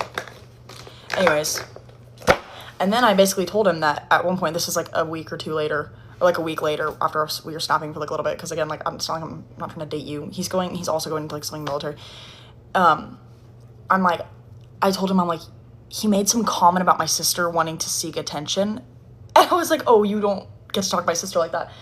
And I basically was like, yeah, like I don't want to like talk to someone or whatever that like is weird about my sister or like being like saying rude things about my sister. And he got all offended by that. So yeah, most interesting date I've ever been on in my life. I think I'm just gonna die single. Okay, so it's the end of the school year. I am on the freaking struggle bus, apparently. Yesterday, we woke up late. I didn't have time to pack the kids' lunches. So I said, let's just go to school. I'll come home, pack the lunches, and I'll bring them to the front office. And then I went to the gym and completely forgot about the lunches until I got home at 10:35 and saw the lunch boxes that I had not even packed yet on the counter and realized that my daughter, her lunch started at 10:30 and it was already 10:35. So I knew that she was not going to eat school lunch. So I threw a PBJ and some chips and an apple in a bag and like raced to the school. I get to the front office. I'm like, oh my gosh, I forgot to pack my daughter's lunch. And it's lunchtime. They're in the lunchroom. And the lady's like, oh yeah, she's crying. She's like, I know exactly what you're talking about. She's in there crying with a hot dog sitting in front of her because they tried to get her to eat a school lunch hot dog, which she's never had school lunch, and she doesn't even like hot dogs. So I felt literally so guilty because she's only 5. She's in pre-K. She's not even like in actual school, although she goes to pre-K at the elementary school. So I go in there and I brought her lunch. And so they moved her to another table because parents aren't allowed to sit with the class. And she was so upset that I was like, do you want to just like leave? Because also her teacher was like, oh, you only have like 4 minutes to eat your lunch. And I was like, that's not fair. So I was like, we can just leave. Let's just go. And then I realized, well, crap, now it's almost my son's lunchtime and he doesn't have anything to eat. So I messaged the teacher. I'm like, hey, let Teddy just eat school lunch today. Like, he likes hot dogs. You know, he can eat that. So it's like, okay, whew, like, and this is after I'd had like a really hard day on Sunday, just like mental health wise, like that time of the month, forgot to take my anxiety meds. Anyways, so I was like trying to have a good day. But all that happened. Then my daughter was home. So like I didn't get many of my chores done. Then I messaged, I was trying to be like extra good mom. So I messaged my son's teacher. I'm like, hey, can you just let him know that his sister's not going to be riding on the bus because I picked her up early. I don't want him to worry about her. I didn't want him to be like riding on the bus. The bus ride's pretty long. And I didn't want him to be like, oh my gosh, like, where's my sister? Why isn't she on the bus? Like, what happened? Like, you know, what's going on? So I just wanted to like double extra, you know, cover myself. So I'm at home, like the bus doesn't get home till like 3:30 or something. So I'm cleaning and doing my thing. And at some point I go over and look at my phone, and which I hadn't done in a while, and it was on silent, and there's like 10 missed calls from the school. And I'm like, what is going on? Like, school was already over by this point, had been over for a half hour. So I listened to the voicemail and they're like, hi, Teddy's here at the school, and like no one's come to get him and no one's answering their phone. And so I call back, his teacher answers, and she's like, I'm so sorry, I misread the message that you sent me. She was like, I read it so fast, I thought you said he wasn't riding on the bus. So he had been there for like 30 minutes in the front office with like people trying to call me, my husband, and my mother-in-law, and none of us were answering because I guess we all had our phones on silent. Yeah. So I went and picked him up. So I was like, oh my gosh. So this morning I told my husband, I was like, I am waking up extra early. Like, I am not messing around today. Like, I've got this. So this morning I woke up at 5 a.m. I made homemade batch of muffins for breakfast. I packed their lunches. I filled up their water bottles, everything before they even got up. And we were off. I was like, we were on the way to school. I was like, school hasn't even opened yet. Like, we are on it. We are doing so good. So we get to school. My daughter gets out of the car. My son gets out. I'm like, well, grab your backpack. And he's like, where is it? And I'm like, I don't know. Like, what do you mean? Did you not grab it? And he was like, no, I thought you had it. So we had to take my daughter in, come back out, drive all the way back home, get his backpack, and then drive back to school. So that's where we're at with the end of the school year right now. So I'm just waiting to see what's going to happen next. This is a story time about all the jobs that I've worked, and one of them was Victoria's Secret, and I said that I worked there for 2 weeks and it felt like 3 years because it was horrible. I said that it needed its own story time, so here it is, and I've been holding on to this one for a while. So basically, this was supposed to be my summer job for last summer, and I was so excited because I was out of food and beverage, like I'd worked as a barista forever, and I was so excited to get into like a different retail space. Let's just lay it all out, okay? The first like 1 or 2 days, 1 or 2 shifts, whatever, I was just on the iPad, like doing the iPad training, whatever. I was used to that because I had done it before, and it was chill. I met the manager, I met some of the other coworkers, everyone was super nice. I was like, oh my gosh, the manager was a little bit older, so I was like, oh, she's so nice, whatever. I was wrong.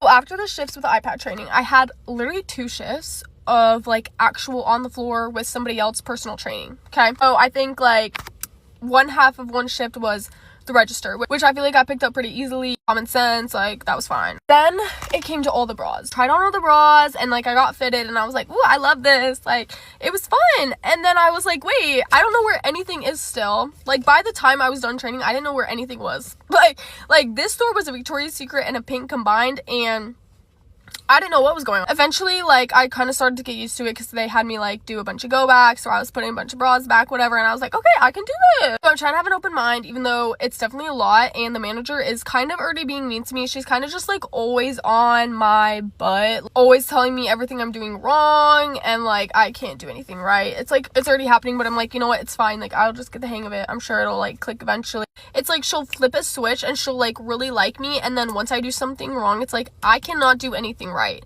And it just keeps getting worse and worse. For example, there was one shift where they just threw me in the first room. There's like 3 separate rooms, and they just threw me in the first one. And she was like, okay, just like welcome people in, like whatever. If they ask any questions, just like show them a bra. Okay. So it was me, my manager, and another girl. That's all it was because it was an opening shift. And the one girl was on register. I was in the front room and my manager was somewhere in the back. So a girl comes in, I'm like, oh, hi, welcome, like, can I help you find anything, whatever, because I thought that's what I was supposed to do, okay? She's, like, talking about this bra, and I'm like, oh my gosh, I know where that is, that's in the back room, like, the 3rd room, okay? So I bring her to go get the bra, and it's, like, fine, I show her the bra, everything's all in well, and then I go back to the first room, and my manager's standing there waiting for me, and she just gets so mad at me, and she's like, why are you ignoring me on the headset, like, you can't leave your room, like, if somebody needs to find something in the back room, you have to tell somebody else. There's 3 of us in the store. And I had no idea that I couldn't leave the freaking front room. So she gets mad at me for that. And I'm like, I did not hear you on the headset at all. I had no idea that I wasn't supposed to leave. I didn't hear you on the headset. The headset was broken. This isn't important. Remember how this headset was broken? Because the headsets apparently are all horrible. Just keep that in mind. So I'm in trouble, okay, for that. That was a very bad... I'm literally, like, the worst person on earth for that. Like, I'm so stupid. It just keeps going on. I keep messing everything up, and I'm, like, overthinking everything. I'm, like, constantly in my head, like, oh my god, she's gonna get mad at me. And she did. Constantly.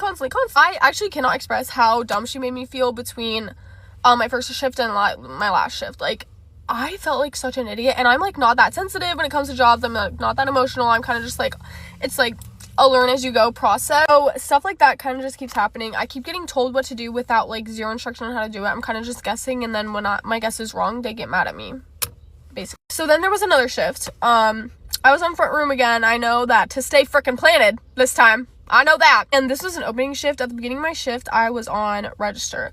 So I was on register for like 15-20 minutes. They moved me to the front room once it started getting a little bit busier, I guess, and I was in the front room, and a bunch of my coworkers start coming in. The store's pretty packed now. I'm just pacing around the store. My managers are walking around, they're talking to me. One manager is still getting mad at me for everything, and this was like seriously when I started questioning, like, do you have something against me? Like, did I do something to you? I don't. And by the way, the managers tell you when to go on your breaks, because we don't have our phones. We're not allowed to have our phones. That's another thing I got yelled, which I didn't know. One time I was on my phone in the break room and they got mad at me for that. So I've just been walking around the front room aimlessly, and I'm like, it's kind of been a minute. Like, it feels like it's been a long time. And like, my coworkers are getting sent on their breaks. Like, coworkers that have been there, that got their way after me. I haven't been on a break. Then one of my coworker is leaving the store, and I'm like, hey, what time is it? And she's like, oh, it's 5:30. If I'm right, I'm pretty sure I got off at 2 or 2:30. And I hadn't had a single break. And my managers have been, they know I'm there. They know don't have a phone, don't have a clock, don't have a watch. So I go up to my manager, and I'm like, hey, I haven't been on a single break. It's 5:30. I'm pretty sure I was supposed to leave at 2. And you know what she says to me? You should have said something. Why didn't you say anything? What would I know? I've been in the same spot my entire shift. You've walked around. You're sending other people on your breaks. I can hear you on the headset. Sending people on their breaks. Not me, though. It's your job, not mine. So, yeah. And then my shift right after that, I get there and they put me on the pink side and then on the register. So I'm doing that the whole time. If they need help on the register, I'm there. If there's people in the pink room, I'm over there. So there was a really long line. So I get into the register and I'm helping people through the line. And keep in mind, it's the beginning of summer. This is when I get my allergies, when they're really about halfway through this line, snot starts running down my face. And I'm like, oh my god, checking people out, like, I'm gonna get snot on these people's panties. So finally we get through the line and I'm like, oh my god, I need to get to the bathroom, like, there's snot dripping down my nose. And I try telling my manager over the headset that I'm gonna go to the bathroom for 20 seconds to blow my nose. The headset doesn't work. The headset's broken! No, I didn't get to tell my manager that I was going to the bathroom, but I literally was in there for probably 10 seconds before she starts yelling at me over the headset, which all my coworkers can hear, yelling at me over the headset. Where are you? Why aren't you on register? You're not supposed to leave the floor. What are you doing? I come out to explain myself that I needed to blow my nose for 10 seconds in the bathroom because I'm a freaking human. She starts yelling at me for something else. I couldn't even get a word in. She starts yelling at me because I didn't take a sensor off a perfume bottle. I didn't know there were sensors on the perfume bottle. She doesn't even know that I had blown my nose because she didn't care enough for me to give an explanation. She thinks I'm just the worst freaking worker. She literally thinks I'm an idiot. After she's done yelling at me, she flips a switch because she can see that I'm on the verge of freaking tears. And she's like, you know what? You look like you could use a break. Do I? So I go take my break and cry in the bathroom, which I'm not emotional at jobs. Like, I'm not, like I said, like, I'm not that sensitive. Like, I can handle, because I'm not an idiot. At this point, I knew that I was literally never going to come work here again. I start brainstorming in my head, like, where I can apply. Like, so after my break, I go out. They tell me to start doing something with underwear. I'm just doing whatever I want because I do not care at this point. Like, I know I'm never coming back. After that shift, I drove to my old Starbucks and they hired me literally immediately because guess who's a good worker? Me! So I ghosted them. I think I, like, kind of tried to text my manager, but I really didn't care. I got, like, a call from her and then a text from another manager and I was like, yeah, I'm never coming again. So that's it. I just left the gym mid-workout because the unthinkable happened. I am genuinely baffled and I looked crazy today, which makes it even worse. Okay, so I did not want to go to the gym and I'm like, you know what? I'll go to a new location to treat myself. It'll be fine. I go to the gym and already I'm thinking, I'm still out of breath. I'm going to run into somebody I know or I'm just gonna see somebody. Like, I just already had that feeling. It's 2-story. I get on the treadmills and I'm facing like the doors and stuff. Side note, I got with this guy on Tinder one time. We cracked 2 days in a row. Great. So, like, get me a whole massage. Like, he was like, I'm gonna treat you. Okay, cool. Ghosts me. 2 months later, he hits me up on Tinder again, texts me, and he's like, I'm sorry, like, we should hang out. Okay, so keep that in mind. And then today he says, hey, like, we should hang out at like 12 or 1:30 when I get off because I'm working late nights. And I'm like, I'll see what's up, just text me. And also, I know this man goes to EOS. I go to EOS, he goes to EOS. There's multiple locations all over. So I'm like, there is no way. I'm facing the doors and I kid you not, I see this guy that looks exactly like him with another bitch. Like, and they're just like in their gym clothes and they just walk in together all like lovey-dovey. Oh my god. And I keep looking because it's like upstairs and they're downstairs by the door and I'm like really trying to make out his face and it's fucking him and I see him peep me and I'm just like sweaty, boobs jiggling on the treadmill like, bro. And this is some skinny bitch in a bra and booty shorts. What are the fucking odds? I'm on my way home from a double date and I just had to tell the story because what just happened. So me and my friend were in New York City today, like in downtown, and we were just like getting matcha and smoothies, and these two guys come up to us and they were like, do you guys want to go on a date later, like a double date? We say yes, they get our number and we were like, okay, we'll see you guys later. And then they text us like a few hours later and they were like, okay, let's meet up at this bar, whatever. We're like, okay, sounds great. We were also like really close by that bar. It was in the West Village. So this was the first red flag, which was actually insane. So we got there like a few minutes before them and we're sitting like in a booth and there's a window and like they don't know that we can see out the window. So they pull up, right? Hold on. This tea is actually too hot. It's like too hot. Hold on. Okay, wait, I just got home. But so they don't know that we can see out the window. So they pull up, right? Tell me why we look out the window. They're actively talking to 2 other girls that they just met. Like, these 2 girls were just like standing by the entrance of the bar that we were going to. Like, we can literally see them. I guess you can see like inside, like from outside to inside, but you can fully visibly see from inside to outside. Wait, sorry, I just got home. I'm like literally still kind of like, what the heck just happened? So they get these girls' numbers and me and my friend are like, bro, that's literally them. Like, it's very like a very clear view of like us seeing them getting their number, whatever. And then they walk in the bar, and mind you, like, my phone was dead. And I told the guy, hey, this is the phone number. This is my friend's number because my phone is dead. So we used my friend's number to call him. So when he calls me back, he should use my friend's number, right? Because he only got my number originally. So they walk into the bar, and we're, like, at this booth. I guess it's, like, in the corner, so you can't really see it. They go all the way in and out. And like now that I unlocked my phone, I did see like he was like calling me and texting me saying I'm here. But this is me and my friend's theories that they got so many numbers that day. I'm sorry. Like, I don't know. Like, that's what I know happened. They got so many numbers that day that like he didn't save anyone's number. He just went in our text messages and called the number. So he wouldn't know to call back my friend's phone number because there are no like text messages to say who she is. So when he sees that I called him from that number, from my friend's number, he doesn't know it's her number, right? So when he called me and my phone was dead, why didn't he call her number? Because he didn't know if it was her number, if it was the other girl's number that he got. So he never called my friend, but mind you, my phone was dead. And so they walked in and they walked out, and we saw them walking in and walking out. But we were like, we're not going to say anything because I didn't know they were calling us. I'm like, did they like not see us? And then like 10 minutes later, we're like, oh, they're not coming back. So I was like, asked my friend, like, give me your phone, let me call them. I called them. He's like, hey, wait, we were there. And I'm like, no, we were sitting here. Like, you guys never came here. And he was like, no, we walked in and walked out. Like, we went to another spot now. Like, sorry, like, we'll come back. We were like, okay, they come back. And like, again, like, we made friends at this bar. We're like talking to our new friends, and we're like, you know what? Like, we were kind of hoping like they wouldn't come back, because we're like now in this like new friend group that we made, and like we met these like 2 other guys, and then there were some girls in the group, and we were like, oh, they're so chill. So they're like from London, whatever, like we're talking to them, right? I'm sorry, I'm just like fuming, right? Like, what is this? But anyways, so they come like while we're in this group, and they're like, oh, hey guys, like, sorry, we didn't see you guys. Were you guys sitting here? We're like, yes. So they come and like kind of join the group, and then the other group kind of left because they like realized it's like a double date situation. And then so, like, honestly, like, I don't know, like, the conversation was a little bit about, like, him talking about, yeah, we're, like, D1 athletes. Yeah, like, I made millions of dollars. I bought a few houses in the Jersey Shore area. But, you know, like, now, like, my major was finance, and, like, I kind of want to work in, like, finance, and, you know, I just don't want to be bored, and, like, whatever. And he was like, what do you do? So, like, since I work in, like, technically, like, I do social media, like, I hate talking about that, especially when I just first meet someone, because they usually have, like, a lot of follow-up questions, and I was not in the mood for that. So I just said, yeah, like, I just graduated, and, like, now I'm just, like, having, like, a little gap here in New York City.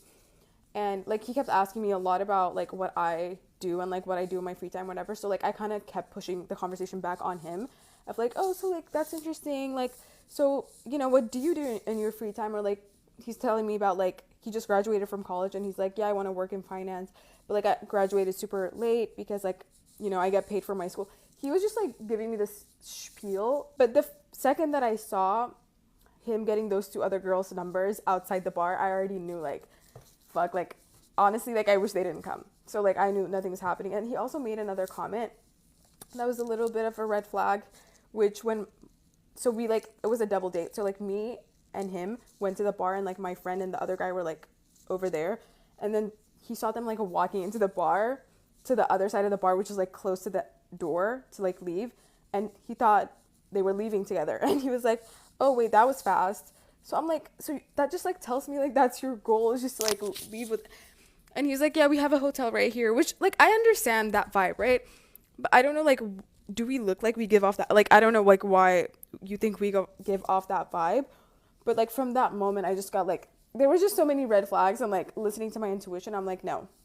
But this is the kicker. I didn't even get to the good part yet. Wait, just give me a second. So the kicker here is that, so I said goodbye to him, and we were like, we're actually gonna leave. And then I said bye to him, and then I went to to my friend, because they were sitting at the other side of the bar. And this bar is also about to close. Like, at this point, it's, like, really late.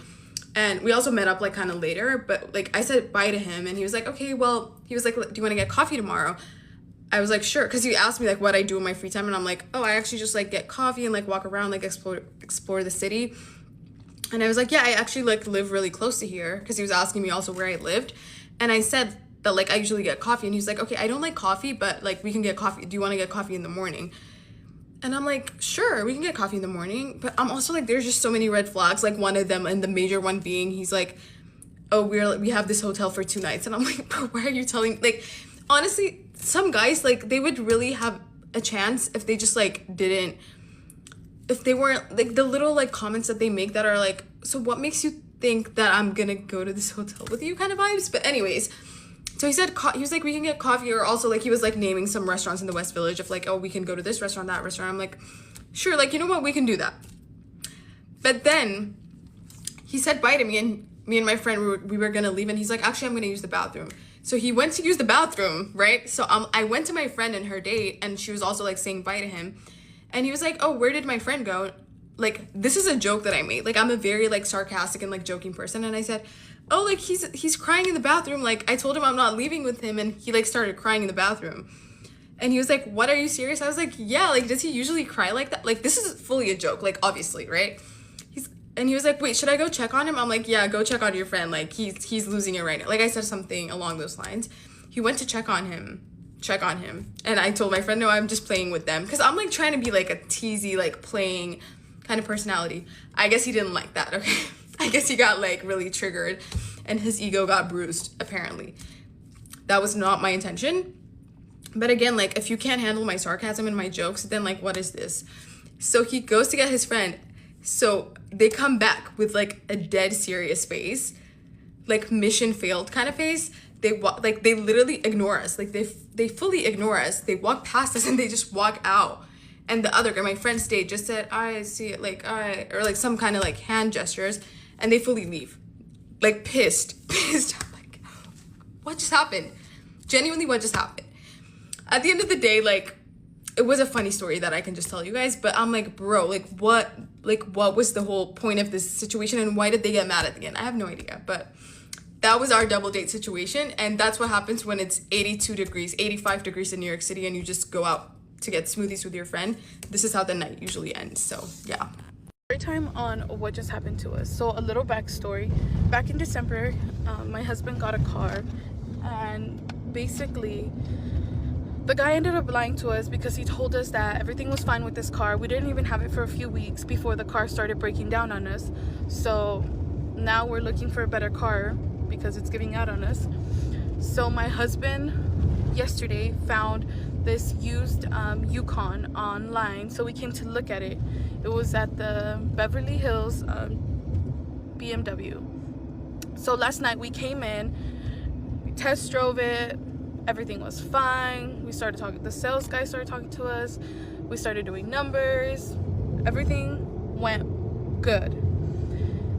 We signed the contract last night, gave a $5,000 deposit down payment to hold the car, basically, because at this point, like, we signed the paperwork. They told us that it was going to be ours, that we just had to wait for the morning because the banks were closed, so that they couldn't, like, we just needed to get approval from the bank. That was it for yesterday. We stayed also till like 10 p.m. because they told us, like, just give us a little bit of more time. We're trying to write this contract so you guys can just go home, and tomorrow you guys can just pick it up. Everything's gonna go good, whatever. We do that. We come in today morning. They tell us that the bank didn't approve our loan, and my husband goes, wait, why? But I don't understand, because the reason why we came in yesterday was because we had a pre-approval loan with the bank. So how are you going to tell us that it's not approved? So my husband gets on the phone with the bank, and he's on the phone with them for like 2 hours. He's just talking to them, trying to understand, whatever. Turns out, like, the paperwork just wasn't sent for the bank statements. He sends them in. The guy says that, okay, he's going to look over them, that he's going to call us after. But keep in mind, before this, we just like kept getting bad vibes from these people, because like it just seemed like they didn't want to sell us a car. Like, it just seemed like they were just kind of trying to like brush us off, trying to just tell us like, oh yeah, you just didn't get approved, like you couldn't, whatever, like just giving us bad vibes. So we were like, okay, that's why my husband was like, no, you know what, I'm gonna get on the phone with the bank and figure this out. Like, you guys keep telling me this, and you guys just keep saying that like my pay stubs don't match or whatever, but that's not true. Like, I need a real answer. So whatever, he calls them. The bank tells him that he's gonna call them back within an hour. During this time, I tell my husband, I'm like, okay, let's go across the street. The kids are like having a meltdown. Mind you, we have a 2-year-old, almost 3, and we have a almost 1-year-old with us. So you know that when you're at the car dealership, like, having kids at the car dealership is already first of all, being at the car dealership is already stressful. Now imagine having 2 kids with you at the car dealership. Like, it's a whole different shit show. So we got there at like 11. It's already like, what, 12? No, it was already almost 1. So I tell him, I'm like, okay, I feel like the kids are hungry. Let's go get them food. We go across the street, not even for like 40 minutes. Like, we go eat, come back. When we drive back up, the car was parked in the front. We drive back up, it's not there anymore. And I tell my husband, I'm like, wait, what? Like, the car was just here. Where is it? Whatever. We park.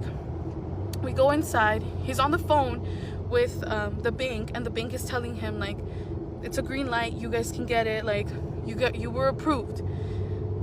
He tells that to the sales manager, Amar. He tells that to the sales manager, Amar, right?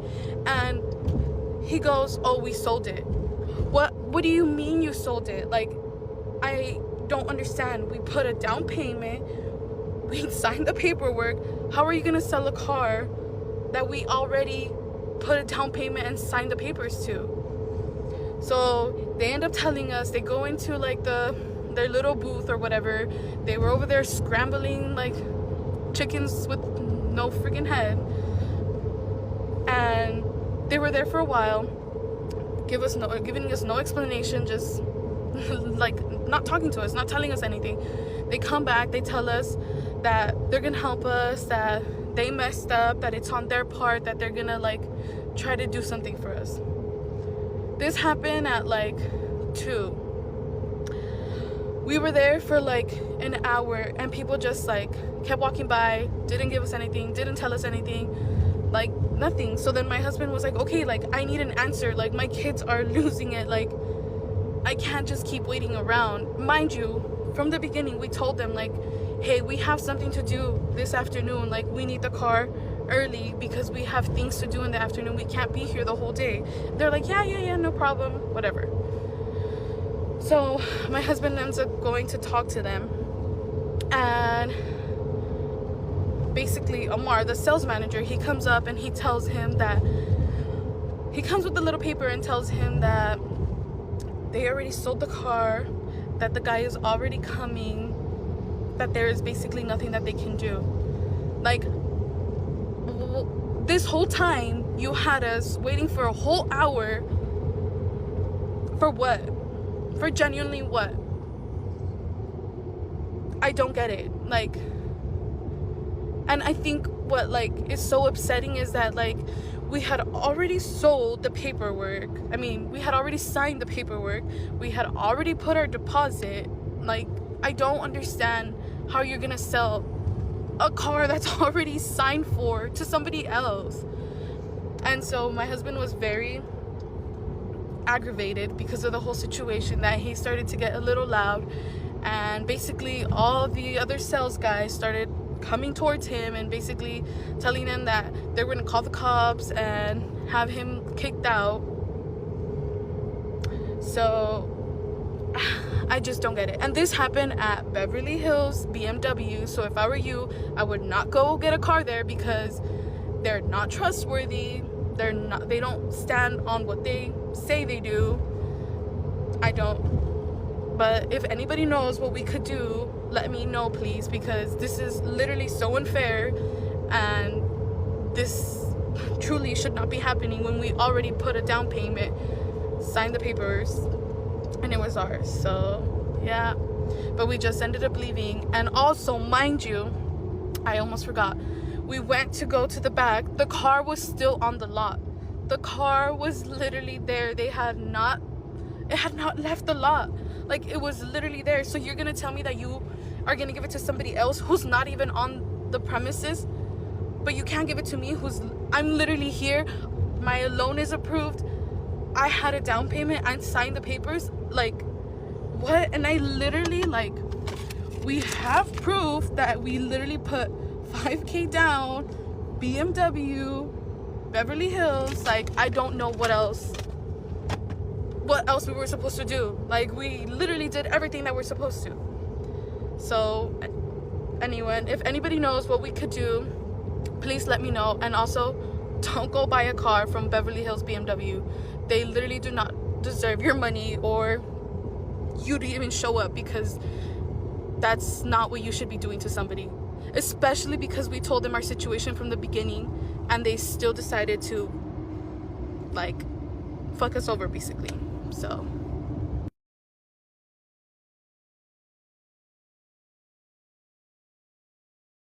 okay, part 4 of all the shit that went wrong for my wedding. This one is going to be about my wedding dress. Actually, wedding dresses, I purchased 5.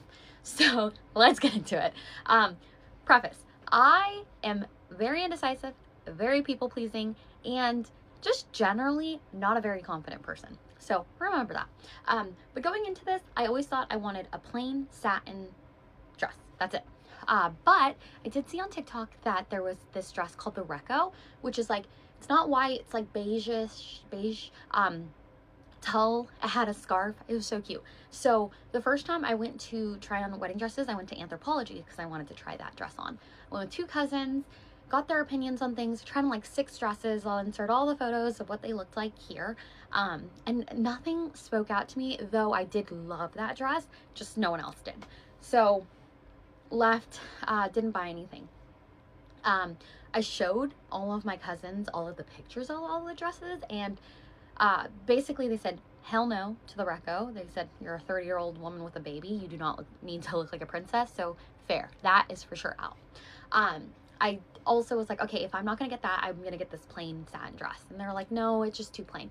So I thought, okay, let me go back to Anthropologie, but by myself, which totally defeated the purpose. But I was like, okay, if I go by myself, I'll have less opinions. But I went into it with like the thoughts of everyone's opinions in my head. Like, okay, well, if they're saying it's too plain, maybe I'll get like a lace and like blah, blah, blah. So I tried on a bunch of dresses, and there was one dress where like the floral lace thing wouldn't have been like my first choice, but I liked everything else about the dress. I liked that I didn't feel like I needed to lose a ton of weight for it to look good. I liked that it looked really good with a scarf, and it wasn't like stark white, it was like an off cream color. So I was like, okay, I think I'm gonna get this dress.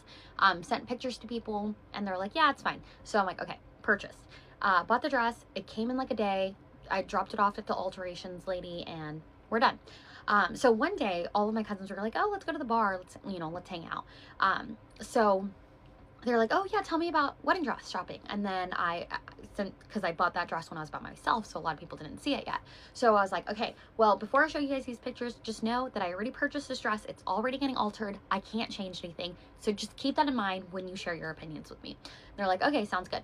My one cousin, she's my youngest cousin. She's like very Gen Z kind of, but she's also like, yeah, she's cool, you know? So anyway, she was drunk already though, and she was just like, oh my God, this dress is so ugly. It's tacky as hell. It looks like my comforter, and it's so ugly that even your sister wouldn't wear it. And I was just like shocked by, number one, like the audacity, like, oh my God, you're so mean. But 2, I was just like, okay, I can't change it. Like, let's move on. And she's like, no, it's so ugly. And she just kept saying how ugly it was. I ended up leaving the bar that night, crying, walked home. I like texted the alterations lady at 11 o'clock at night, like, did you start the dress yet? Can I pick it back up? Like, I don't want it anymore. Next day she called me and she's like, I haven't started yet, so if you want it, come pick it up. So that was a Saturday. On Monday, I drove 2 hours to her place, picked up the dress, and that was actually the last day that I could return it, and I returned it. So 3 months out from the wedding, no wedding dress, mad at my cousin, but also just like not really knowing like where I go from here. And so, at this point, I've probably tried on like 15 dresses and nothing really like spoke to my soul. So I was like, okay, well, you know what? Jenny Yu, a designer that they hold at Anthropologie, she was having a sample sale online, and there were brand new dresses. And I was like, you know what? Maybe I'm not going to love the dress that I buy, but I would love to say that I got a dress for super cheap. So there was a dress, $400. I'm like, okay, buy. So I purchased the dress. It was beautiful. It was off the shoulder, kind of like mermaidy fit, but at this time I was like 20 pounds heavier than I am now, and like I just didn't like that it sat flush on my stomach, and I just felt like I would be insecure the whole day. So I was just like, okay, I don't think this is a dress for me. As much as like I would love to say I've got a dress for $400, I don't think I can like have the day all about me and feel that insecure. So I ended up selling that dress on Poshmark. That was great. I think I made like $50 from this whole thing. So I'm like, okay, I'm not out negative at this point. So no dress yet. Found out that Anthropologie now is having a sample sale. I didn't really know what to expect. I've seen videos on TikTok about their about their sample sales, and I thought it was like all of the samples that I tried on from all of these things would be on sale. So I knew that I still like this satin dress, and if I can get it for cheaper, then that would be awesome.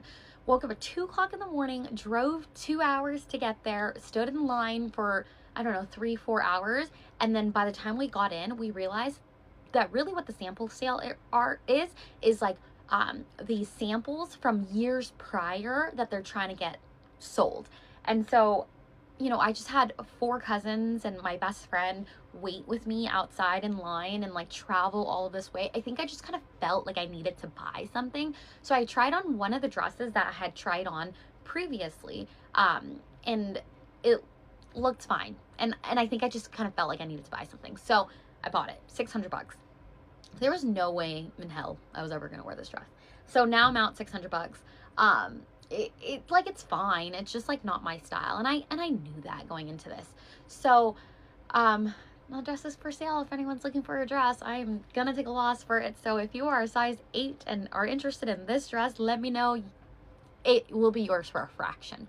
But anyway, so I knew this wasn't the dress. I then went back to Anthropologie, or actually like in between this, I'm going to other bridal shops, David's Bridal, like local bridal shops here in my city. So like, I'm not just like gung-ho on Anthropologie, but I really do feel like their quality and their prices are very good and fair.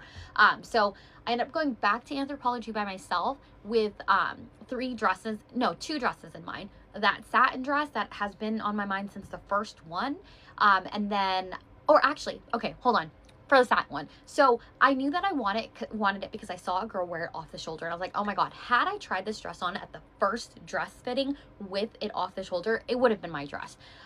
But I knew that, you know, I was already $600 out from the other dress. I didn't really want to pay full price anymore. And so what I would do is I would go on Anthropologie's Instagram. I would see brides that had tagged Anthropologie in their post of their wedding dress. And I would reach out to them if they had that satin dress and say, hey, are you selling your dress? Because I would love to buy it, you know, like second, whatever, used. And so there was one girl and it worked out so perfectly. She had the dress in my size. Where she lived was where I worked, about 2 hours away from me. And so I was like, would you be willing to sell it? And she's like, yes. And I was like, okay, how much? She was willing to sell it for like $700-800. And I was like, that is perfect. That sounds good to me. But I need to get it soon because I'm getting another dress altered right now. And so if I can cancel that alteration, buy this dress, that would be ideal. She's like, well, actually I'm going out of town, so I really can't. And I was like, oh, okay, no worries then. And she's like, but where I'm going out of town is passing your city. And I was like, oh my God, this is meant to be. I'm supposed to have the satin dress and it's supposed to be from this girl, because what are the odds that Anthropologie is a huge company, all, you know, like a bunch of girls tag them, and what are the odds that this girl lives 2 hours away from me? So I'm like, okay, perfect. I think the day before she leaves, she was like, hey, I just opened the dress for the first time and it's stained. There's like a blue mark on the boob. And I was like, no. And she's like, what if I get it dry cleaned? And I was like, yeah, I'll help you pay for the dry cleaning.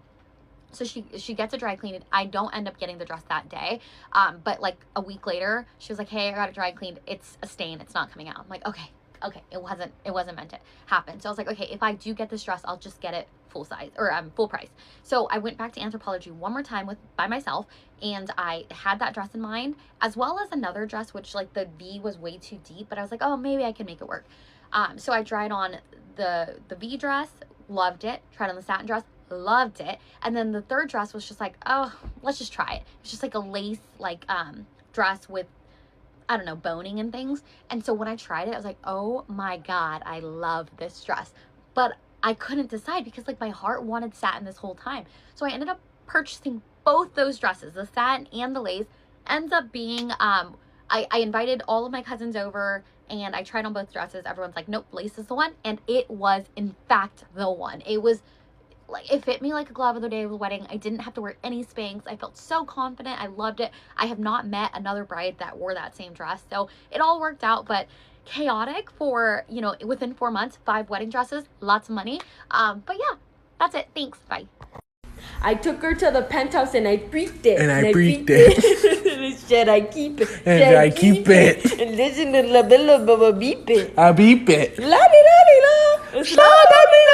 So I wasn't gonna say anything the first time, but now that this is the second time that the salon has pissed me off, I need to know if this is like a normal thing for San Antonio, like if I'm overreacting, or is this just like how it kind of goes here, because I'm new and I'm frustrated. I just moved here and I got surgery a couple weeks ago and needed to get my hair blown out because I cannot wash my own hair. I came to this place called Pure Posh in Stone Oak because I had seen an amazing review about a girl that had given someone a blowout that was beautiful, and I know it's really hard sometimes to find a good blowout. So I made an appointment last week at 5. I think it was like 4:45. I sat there for an hour without anyone coming up to me. I checked in and everything. They said, go sit here, we'll be with you in a little bit.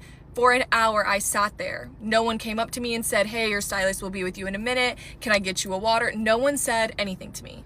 I ended up, after an hour of sitting there, my boyfriend talked me into walking up to the front desk and asking her, hey, like, is my person here? And she goes, oh yeah, she's here. She's just running behind. And I'm like, okay, well, I've been waiting here for an hour, so we need to figure something out because I cannot stay. My blowout would take an hour, so now I'm behind on everything else. So I asked if I could get an appointment for the next day. She said that they were booked. I asked if I could get an appointment at their other location. She said they were also booked. So I just looked at her and said, cancel my appointment. Like, I'm frustrated. I'm not doing this right now. Like, I'll just make an appointment for another time. Ended up having to go somewhere else to get my blowout done. So I came back to try to see if I had a different experience. I booked ahead of time. I showed up today. My blowout was $60 or $45, and then I got her to flat iron it because I like it to be like super straight, so it added another like 20. So I was walking out of there $65. That's what my cart said, $65. So I went in, she blow dried my hair. I get to the front desk, I look at the card reader, it says $127. And I immediately go, I don't think this is mine. I just got a blowout. You washed my hair, you blow dried it, and you hit it with the straightener in the front. $127. So I look at her and I go, yeah, I don't think this is mine. I just got a blowout. And she goes, yeah, well, this was this much and this was this much. And then they added on because your hair was long. I go, what? No one told me that. I go, how much did they add on? They charged me $60 extra because my hair is long, and then proceeded to not tell me until I got to the front desk to pay. And my thing was like, it's not about the money. I will pay the money if I will go up. But when I booked the appointment, it said my appointment was $70. It didn't ask me if I had long hair. It didn't ask me if I had mixed hair, because I do, because I'm half black and half white. But then I proceed to walk to the front and they just look at me like, yeah, like that's what it is. Like, and I'm like, okay, but you need to tell people, hey, I'm charging you extra, because if not, I would have just not got my hair done there. She should have looked at my hair and said, dang, your hair is long and thick. I walked in with it already blow dried straight from the last time I went and got my hair done. So I know that she saw how long my hair was. And I'm just confused why she didn't be like, wasn't like, hey, like, it's gonna be more. So now I'm pissed and I will never be coming back. And the management just stared at me like, yeah, like that's what it is. Like, what in the world? I was like, one time is bad. You made me sit there for an hour and no one said anything to me. And I knew that they remembered me because when I walked back in, I saw the same manager girl and she rolled her eyes at me and I was like, oh, this is not gonna be good. But then I had such a great experience. She did such a good job. And then I get to the front and see that they charged me $60 extra because my hair was long. Is that normal, or are there other places in San Antonio for me to get my hair blow dried? Because now I'm stressed. Being an adult is so exciting because it's Monday and I'm going to go to work, and then next week I'm going to go to work too, and then the next week I might be crazy, take one day of PTO and then go back to work. I'm sick, don't mind my voice, but this is story time. My friend that was getting her hair pulled, her godfather actually set up like us going to Omar's restaurant because he's friends with Omar. So prior to the trip, Omar and her godfather speaking. Omar like literally said like, oh, he's gonna take care of us, like tell them to come down, like I'll take care of the bill, like let them try our food, this, that, and the third, whatever. Even the day before, I believe it was Friday or Thursday, Omar spoke to my friend that got her hair pulled to confirm how many of us are coming to his restaurant on Saturday, and still said he will take care of our bill, and you know, he wants us to try his food, this, that, and the third. Mind you, when we got greeted by him, we were obviously talking and stuff, and he's asking what we're doing tomorrow, and we told him we're going to Noah's Ark, and he basically was like kind of flirting, saying, oh, go prepared to shake some ass, and this, that, and the third, and he was making comments basically saying like, oh, well, since I'm taking care of you guys today, like, you guys have to take care of me when I come to Toronto. Like, what? You're a grown-ass man with a wife, but whatever. I think we all know what that means or what he's trying to imply, but whatever. He greets us with shots too at our table. Everything was good. We ordered our food. Everything was good. We get the bill from the waitress, so we're like, oh, maybe the waitress doesn't know. So we told her, oh, do you mind calling Omar over here, because, you know, our arrangement, right?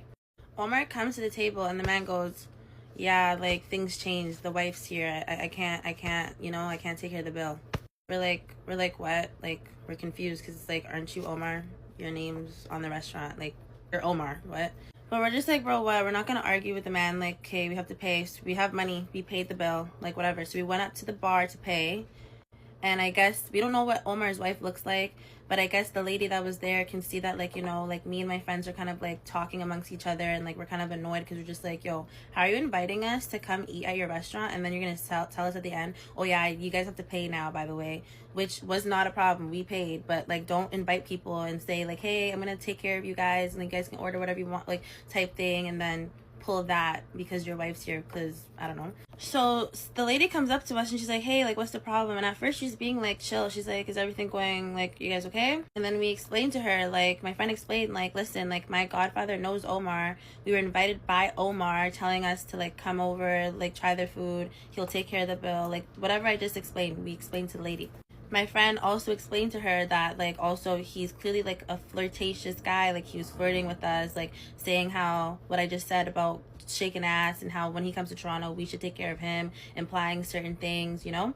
Like, you could tell as a woman, she's getting offended, obviously, rightfully so. And at the time, she wasn't really being disrespectful to us, but she kept, like, kind of saying, like, oh, just because he said he'll take care of the bill doesn't mean, like, it's for free. Like, she just kind of, like, making excuses for him. Like, it just doesn't make sense. Like, the man said he'll pay for the bill, come try our food, period, point blank. She goes back to the back with him and starts, like, I guess, talking to him. It looked like she was, like, pointing her finger at him, so it looked like they got into an altercation, and she comes back to us after. Mind you, we already paid. We're waiting for a ride now, okay? So we're just waiting for a ride. She's in the back, okay? When she comes out after speaking to Omar, it's like her attitude switched. Now she's, like, pissed at us, basically implying, like, why are we coming here, and, like, for free food, this and that. We're trying to explain, babe, we got invited by the owner. Why wouldn't we come? Like, the man said to come. She also, like, said, like, oh, men flirt, that's what men do, this, that, and the third, like, trying to, like, make excuses for his behavior, even though he's literally married to her.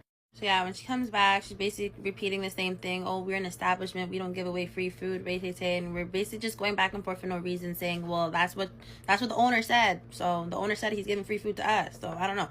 But again, regardless, we paid, we don't care, we're waiting for a ride. She made some slick comment basically trying to say, like, oh, well, you girls aren't lucky today, you're not getting nothing for free today, da-da-da-da. And then, like, my friend basically said to her, like, yo, well, just stop, tell your husband to stop being a dog. Like, he's married. Why is he acting like this? Why is he flirting with women? Why is he promising these things? Like, doesn't make sense. Like, you know? We're walking away now. We're literally walking away to our van or our driver. All we hear her say is, I'm gonna F her up to the ground. And we're just like, bro, what did she say? And then, yeah, that's when you see in the video, she comes up to us, like, yelling, pointing at my friend's face, grabbing her hair, and da-da-da. And, like, the comments are, like, saying, like, oh, why don't we do anything? Why don't we do anything? So let me adjust this. We are in a different country. We are from Canada, okay? Everywhere, everyone's laws are different. Just because we hit her in self-defense doesn't mean we won't get in trouble. 2, I'm on vacation for my birthday. I'm not trying to go to jail for beating some old lady's ass. Like, what? I don't know who she knows. I'm in a different country. We're all in a different country. We're all in shock. We're all confused. Like, why? You know what I mean? Not everyone was raised to fight and raised to react that way. So I understand that some people are raised like that and their initial instinct is to fight. Some people aren't like that. Like, you guys need to understand that. And quite frankly, we went to the police station to press charges, and guess what the man said? The officer said, If we had hit her back and it would have been a fight, we would have all been detained. We would have all had to stay there for questioning and all some sort, like, what, who wants to do that on vacation, especially on my birthday? That doesn't make sense. Our main thing, what we were thinking, is to just de-escalate the situation and try to like get away from her. That's all we were thinking. Then out of nowhere, Omar comes and he wants to grab my neck. I'm wearing a one-piece swimsuit and I had a metal thing right here as well as a necklace on, and he is grabbing my skin and my shirt super tight. That's why I was screaming like that, because why is a grown big man coming up to a female grabbing me, especially when I didn't do anything? She was upset because my friend said to her, tell your husband to stop being a dog, which is a fact. If your husband is flirting with young women and promising these things and this, that, and the third, and ray-tay-tay, take that up with Omar, babe. Don't try to come and beat up freaking young girls half your age. Also, you guys want to say, like, why didn't you guys help your friend? We were trying to help our friend, as well as also be careful and look at our surroundings, because there's a lot of people surrounding us that work with them. You don't know if they're, like, they want to jump in. We don't know what's going on. Everything's happening so quick.